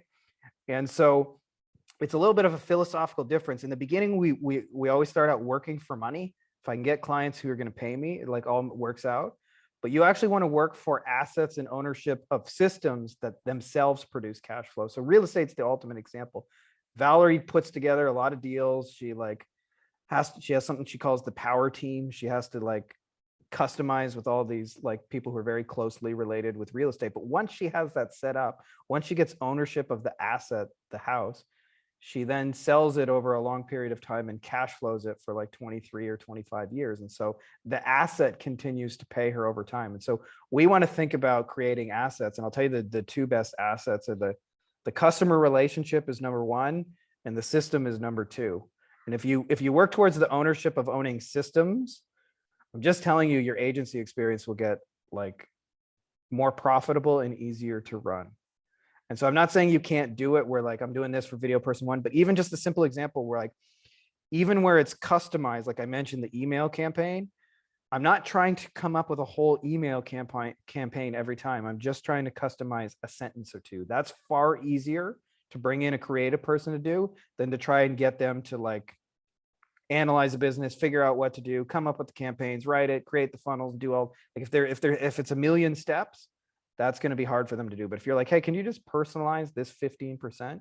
You're going to find people easier to work with. So for me, I have this email campaign. I put that in the asset jar and I pull that out when I need to pull it out. So I think it's a little bit of a fundamental shift for how you do it. But like if you like really, really kind of integrate that, what you'll find is like the whole agency thing is just profitable and easier. And clients are happier. This was actually, Yehuda, that's one other thing that I just want to mention. It took me a lot of years to realize. I used to think, for example, like take the simplest service in the world. I'm going to design you a website. I used to think my value in designing a website was I'm going to customize it. I'm going to make it all to your liking. I'm going to code it. I'm going to figure everything out. We're going to make it magical. And what ends up happening if you've ever designed websites is there's a thing that I call the ping pong. And the ping pong looks like, hey, can you send me the picture? Sure. And then you wait a week and then they send it back to you. And so like the communication, like it's constantly in ping pong. Let me know if you like it. You wait 3 days. Yeah, it looks all good, but can you change it to this color? Okay. How about now? And you play this ping pong and the website ping pong can end up taking like 6 months, even though the actual amount of work is probably like 10 hours or whatever. And so what ends up happening is custom work comes with all this back and forth shit. Now we've got a guy in our mastermind right now, and he makes really cool websites. And one of his breakthroughs working with us is to realize I already made the fucking website for these people. Like in his case, it's like, surely there's other people in this same niche in other places who would want this exact website. And so rather than like, hey, looking for a new person to customize the website, I said, why don't you just reach out to some of them and say, hey, see this beautiful website? This will convert better than your existing ugly ass website. I'd love to give it to you for free. Try it for 2 months. And if it doesn't convert better, then just let me know and I'll change it back. It won't cost you anything. And if you like it at the end of that, you can just pay me a residual of 99 bucks a month. Now I know from like doing stuff like this, they're going to end up staying probably like 3 years, which means they're going to pay him 100 bucks a month, which means he's going to get $3,600 per website. And here's the kicker. What's his delivery work? Change the color, change the phone number, put the owner's face on it, modify a little text. It's done in an hour. And I used to think if you gave a client a choice between customized, beautiful, amazing, to your specifications and liking, or here's the shit that's already working, that most of them would want this. They would want, I want it customized. And I will tell you, you are dead wrong, because the value for them is not in customizing and all back and forth and all that. The value for them is in like, I want some shit that works. And so the more you can show up with the asset and say, I've already got the asset. And that's a big secret actually, is like when you understand the asset thing, you like reuse them again and again. Like if you built a website once, who else can use that? If you build the contract once, who else can use that? If you had to like design a campaign, who else can use that? If you had to make a funnel, who else can use that? If you had to create an ad, how can you template that? Who else could use that ad? If you had to figure out some targeting, who else could use that targeting? And then what will happen is you'll start to do things in your agency once that you'll get paid for 5, 10, 20, 30, 40, 50 times. And I had a mentor who explained that to me really, really simple. It just said, I like to do things once that I get paid for again and again. And that just like really simplified it for me. I was like, yeah, everything in the agency world, when you do custom, is do work once, get paid once. Do work, and like you said, you got to balance delivery. And so when you start to think about like, how can I intentionally create assets, you'll make your workload easier. So that's kind of a really deep kind of topic, because I can tell you're on the breakthrough of getting to like going from a U-sized agency that's doing really well to like a small team of maybe 5 or 10 people. And that's a big change when you go through that. I hope that rant is useful to you guys, by the way. Thank you very much. Thank you very much, Frankie.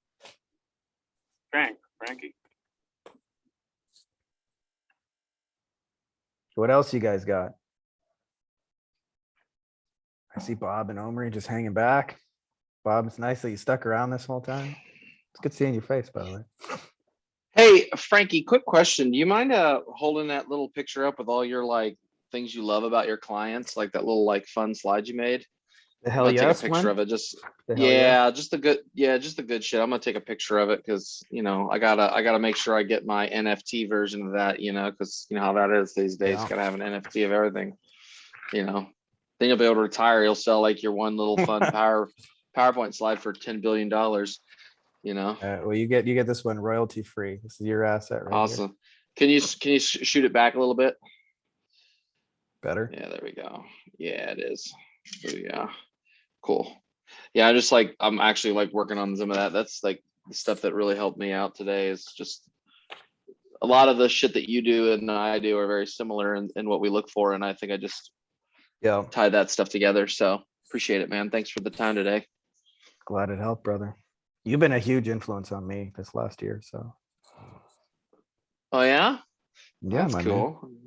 I'm glad to hear that. I was glad to have you on the show. So man. You know. Not just that, but all our other calls where you were always like open and transparent about what you're thinking, feeling, what you're trying to sort through, and the challenges of you and your gifts and all that. And just like, I don't know, it's rare that you see that kind of like radical transparency in humans, and it's kind of helped me just like do a little more of the same in my life. It's kind of funny you bring that up, because like I always think of like monopolizing the calls, but then I'm like, you know what, fuck it, like I don't even care. Like there's no shame in admitting where you are on the journey, because I think I know like before COVID I was always afraid to share that stuff a little bit more, and I'm like, you know what, I don't give a shit. I'm too old for this shit anyways. Yeah. I got kids, man. I don't have time for this crap to act like everything's all roses and cupcakes when it's not, in a certain area. So, And dude, I feel you so much on that. It actually took me, there was a point like when I first started this whole thing where I thought, like, if I just made a certain amount of money, like everything would just be awesome. Like life would just be, if I could just make like for me in starting out my agency, like 2007, my goal was just like 5,000 a month. If I can just make 5 grand a month, I'll never need a job again. Like that was just going to be fucking awesome. And interestingly enough, when you get to 5 grand a month, your first thought is, well, what about 10? And then you start like shooting for a new goal, right? And then like the goals get bigger. And what you find is like you go up and up the ladder, like when you have 100 clients, you have 100 client problems, right? So like the problems get bigger, not smaller. And so like I kept thinking there would be this time in my agency where like everything would just be like rainbows and butterflies. And then you realize it's the real world and things happen in there. And the more I realized like it doesn't matter where you are in there, you're dealing with your own kind of personal struggle in it. It made it okay to just like be in that struggle. And you're awesome about just like sharing yours. I wish more people were like that.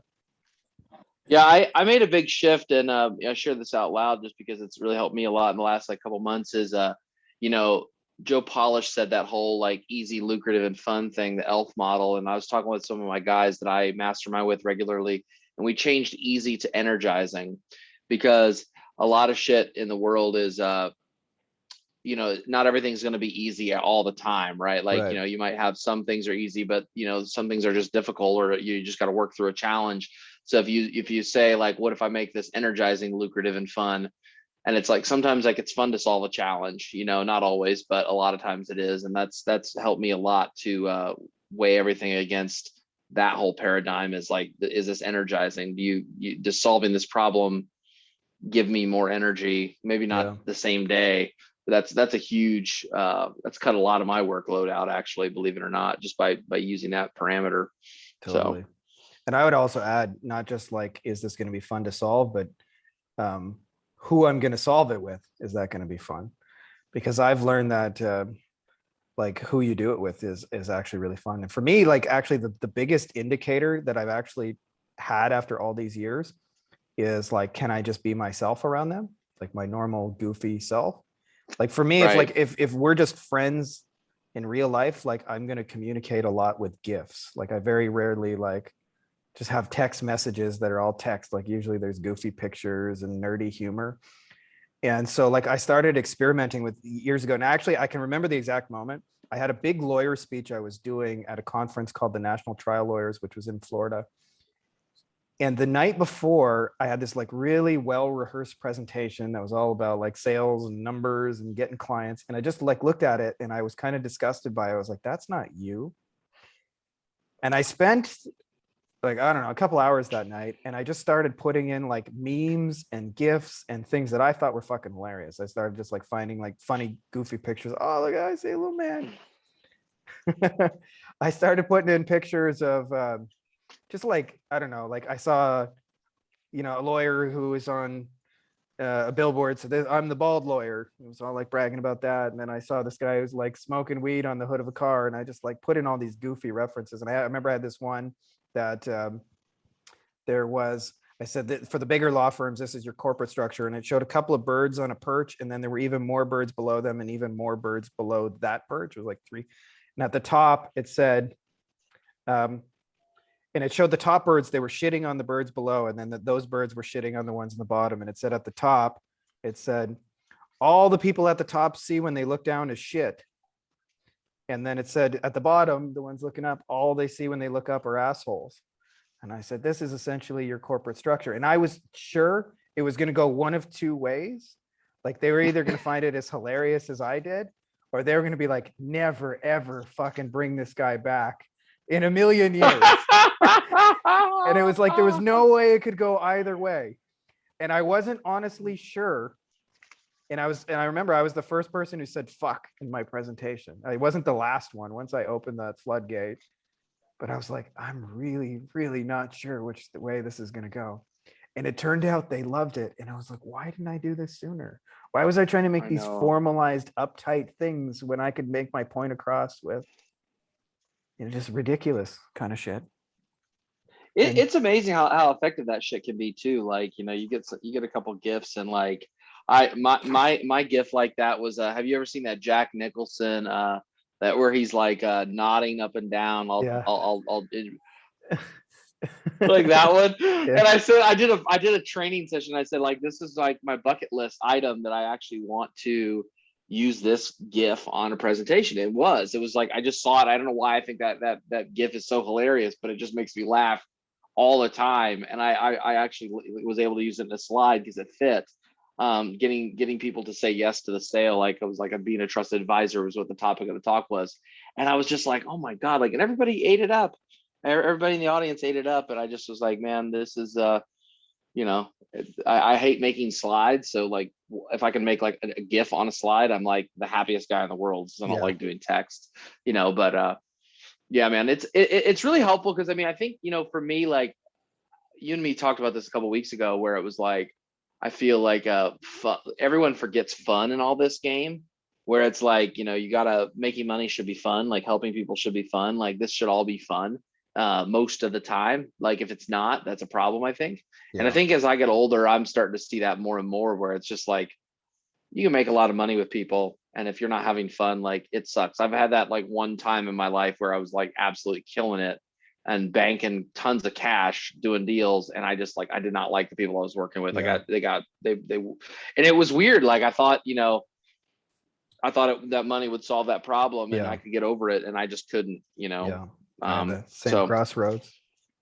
Same Anyways. crossroads, my friend. Been there where you think like, if I'm just making a bunch of money, then doesn't really matter. The business life is going to be awesome just because I'm making a bunch of money. And then I oh my God, remember, no. and I remember actually like I was there when I first got to about 100 clients in my SEO agency. And what I found was that I was less free than when I started. I had money, but no time to ever spend it or do anything with it. And I constantly was doing stuff like, oh, hold on, honey, I just got to take this call. Like we'd be in the middle of dinner or doing something. And I really didn't have a life. And my phone, I used to call it my electronic leash. Oh, And I actually went like 7 years after that without a phone because I was so sick of having a phone. I'm like, no leash, no more. They go, how do I call you? You do not. I call you when I feel like it. And I finally just actually like 2 years ago got a phone again. oh boy, no. Awesome, man. Well, I know there's another guy that had a question in the chat that popped up, so I'll bow out. But Yeah. thanks for this today, man. Really helpful. Glad you liked it, my man. All right, Adam's got question about reusing same website with different clients. Won't Google penalize recycled website because of duplicated content? Because content on these website is 80 to 90% the same, or just use synonym or recycled website? That's a good question. I'll just tell you how I dealt with that, Adam. And I'm not saying like this is the only way. I never want to like project on you and say like this is the way of doing it. When I used to do SEO, I created something that I called a master article. And a master article, like it took me years to do this, but what I found is like, there reached a point where like I had written so many fucking plastic surgery articles. Like there's just only so many ways to write about boob jobs. Like I was cranking out, I don't know, like 50 fucking boob job unique articles, like every goddamn day of the week for every day for like 7 years. And it reached a point where I didn't even know how to like hire writers or anything to do it because I just like used it all. And so what I did as like a solution is I found like what I thought were the 10 best articles in the niche. And then I showed my team a process to rewrite that article. So it was like a magazine kind of quality article about breast implants. And I would say, here's the template to follow, but write each sentence in your own words. Say it like uniquely, but follow this. So this one's 1,000 words. Yours should be give or take 1,000 words. And there were 10 of them so that they never had to use the same one over, but then they could go to those master articles. And that was easier than trying to train them to come up with their own unique ideas. I would say like rewrite the ones that are good. And then I never had any duplicate content issues either, because each time they would rewrite it a little bit different. And I would have them like sometimes take a section out or add a section or combine articles and things like that as we got more sophisticated. But in the beginning, I just started, here's the main article, write your article off of that. And then we were able to constantly come up with unique content, but it was also easier for us to create because they didn't have to like, the hardest part is just figuring out what you're going to say half the time. And so they had a template with which to work off of. So that's kind of how we got around that. But yeah, that's a good question. If you're doing Google, unique content, you got to always come up with it. But like, Hey, sorry, go ahead.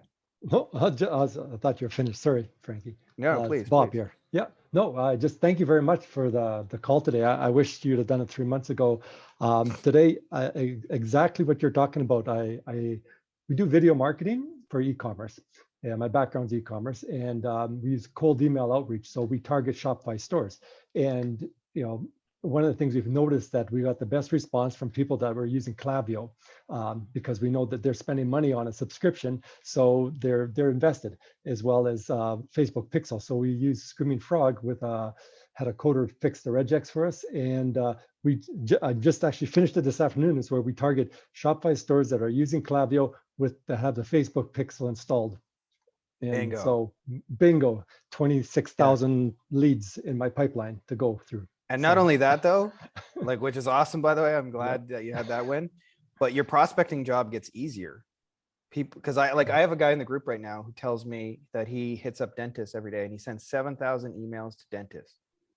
And when you treat all dentists like every dentist is as good as every other dentist, and the beginning dentist is the same as the guy who's got 10 locations, and you treat it all the same, then you got to send volume. That's like, it's work. You got to send volume. And he gets like 3 responses a day from his 7 gajillion messages, because dentists get a gajillion fucking messages. And when you start to think like, who are the shoe buyers here? Who are the people like actually buying shoes? And who are like the ones who are helping themselves that I can actually like kind of amplify?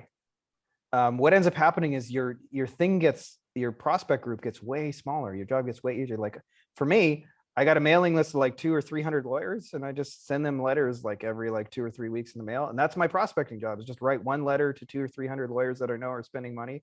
It's a way easier job than trying to send 7,000 messages to reach everybody so that I can get to 200 that are spending money.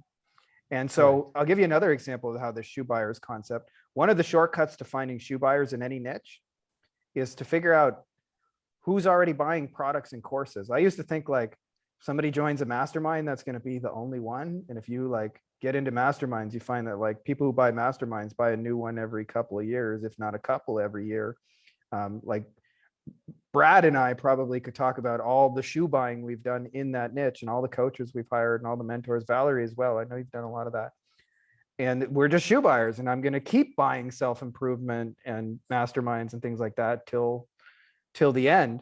And so one of the things that I do, like in the agency space, is like the amount of money I've pulled out of this little tiny Facebook group, I think is very abnormal compared to what most people would do of a Facebook group that's that size. And part of the reason is I just go into other groups that have like courses and things like that and masterminds for sale, and I add people from those groups, and then I invite them to my group. And so I know they're buying shoes from somebody else, so they're probably going to likely buy shoes from me. And so, like, for example, one of the recent ones I discovered, to your point, like you said, Klaviyo, I just found out that like most of my agency owners have something like Go High Level, like maybe not most, but a lot of them have like a software tool they're using to manage all these things. And that was like a breakthrough. Like I go into this group, and most of the questions there, of course, related to how do I make Go High Level work? But I'm just like, yeah, that's a shoe buyer. That's a shoe buyer. That's a shoe buyer. Add, friend, add. Like for me, it's just like the easiest thing in the world. These people are all spending money. Like these are all the people I want to know. And so it makes my prospecting job way easier because I can be so much more efficient. And then you can even like make deals if you want with like the group owners and stuff. But when you understand that like you're after the shoe buyers and you can get clear about what kind of shoes they're buying, like you mentioned, the prospecting is just, Yeah, and we ended up redoing the message today, just throwing the PS on about, we know that iOS is probably impacting your marketing because we know they have a Facebook Pixel. So obviously, iOS is going to be an impact on them. So it helps us, direct the message, make the offer a little tighter. So. yeah, amen to that. I just noticed my microphone keeps lowering the sound. I hope you guys could hear me this whole time. Yep. No, it's all good. Thank you very much, Frankie. It was Yeah. great call. I appreciate it. Amen, guys. If you guys want, I got another 10 minutes. We can talk about anything that doesn't have to be what we just talked about today. Anything about this business, clients, whatever. How did you grow the Facebook group? There's a couple of things that I do. Yehuda, I don't do just one, but that's so the first thing I always say is before you grow an audience, step one has to be sure like you actually want to have those people in your audience. So like if you're trying to work with roofers, it's probably a really good idea to grow a Facebook group, but I would suggest working with a couple of roofers to confirm that you do in fact want to work with those people before you build the audience. In the case of agency owners, this started for me actually, like, I don't know, about 4 years ago. I was doing a ton of stuff with lawyers and I was like, I don't know, it was kind of hard work. Steven and I weren't getting anywhere. And I kept getting questions from my agency owner friends, like, how do you do this? And where's your funnel? And I decided just to call them up and have like a little mini mastermind. And I just wanted to see if it was any fun. And it was the most fun I had ever had, like in a weekend. It was just like all my coolest people were there, were like 10 of us, 12 of us or something like that. And then I was like, okay, I want to grow a group. So that was like step one, is like actually work with a couple of people and see if it's actually fun. Then as far as growing the group, I've actually mostly just done it organically. So I have like 3 things I do that all work. One of those is I have a book on Amazon that people read and it directs them to the group. So I'd say probably like 40% of the people in the group are like through the book. Probably the biggest thing I've done is about 50% of them have come from, I literally just go in other similar groups, add people and invite them from my personal profile. There's a thing in Facebook, if you search it, it's called lists. And you can create a list of people. And actually, I'll show you guys. You can see it for yourself. This will like, let me just grab it right here. I have lists of shoe buyers on Facebook, and I can show ads just to those people. So let me show you guys something here. Whoops. So here, when you go into Facebook, they have a section where you can create lists. So I got agency owners, 09. Here's all the shoe buyers on this list. It only lets you put 100 in the list. Here's another. So it took me, I don't know, an hour or two to sort all these people and put them in to shoe buyers list. But these are all the people who are like following. And when I added these people, by the way, I don't just add people that own an agency. That's not my only requirement. My other requirement is they're following and paying attention to people who have masterminds and courses and products for sale and those kind of things. So the chance of them actually being a buyer is very, very high. And that's it. I just put them in little groups and I just make little invites. Hey, I'm actually doing a big kind of talk tomorrow, I think it's scheduled for. So I made sure, like, at the top of my profile, for example, if you're an agency owner building a lifestyle agency, you need to be in this group. And I know a bunch of people are going to click over after I do this big interview tomorrow, assuming it doesn't get rescheduled or anything like that, but they're going to click over on my profile and that's the first thing they're going to see. So just little stuff like that. Just add the shoe buyers and direct the shoe buyers to your shoes.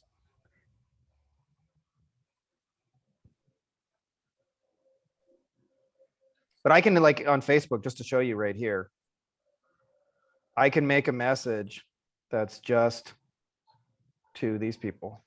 I can click custom and just only show to the agency owners.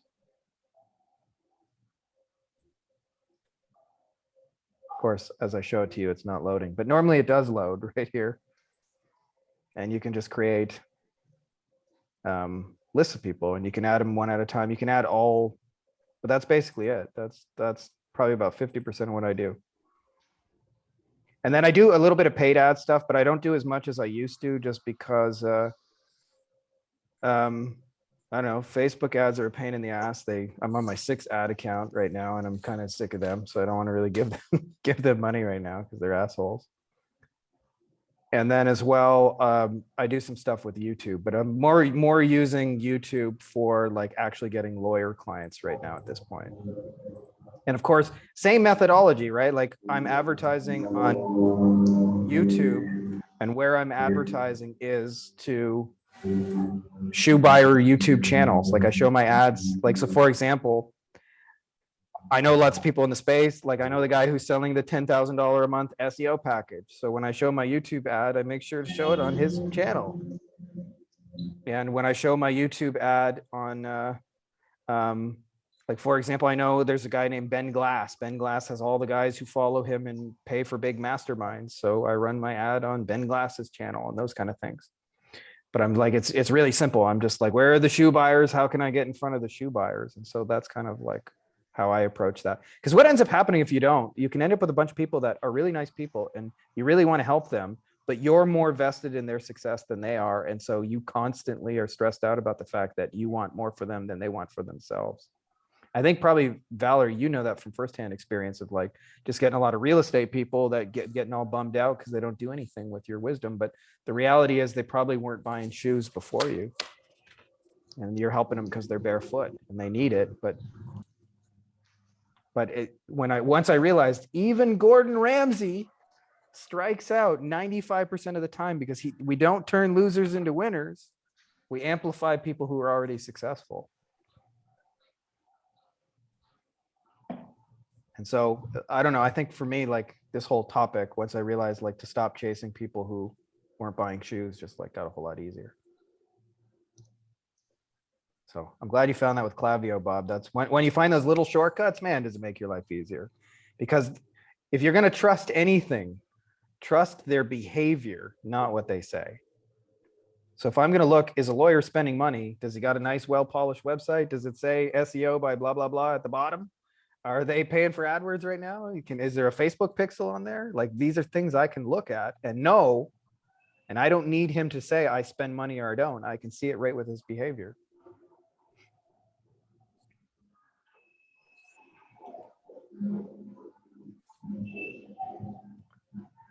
Well, all right, guys, I think that's it. I hope listening to me for 2 hours doesn't make you want to go crazy in this world.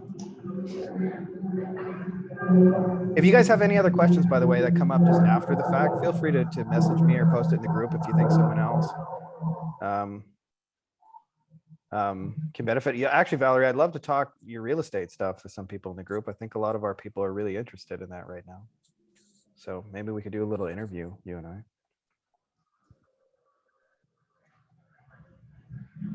Yeah, I know, but we're gonna have to slow it down a little bit because I know how you like to turn on the fire hose.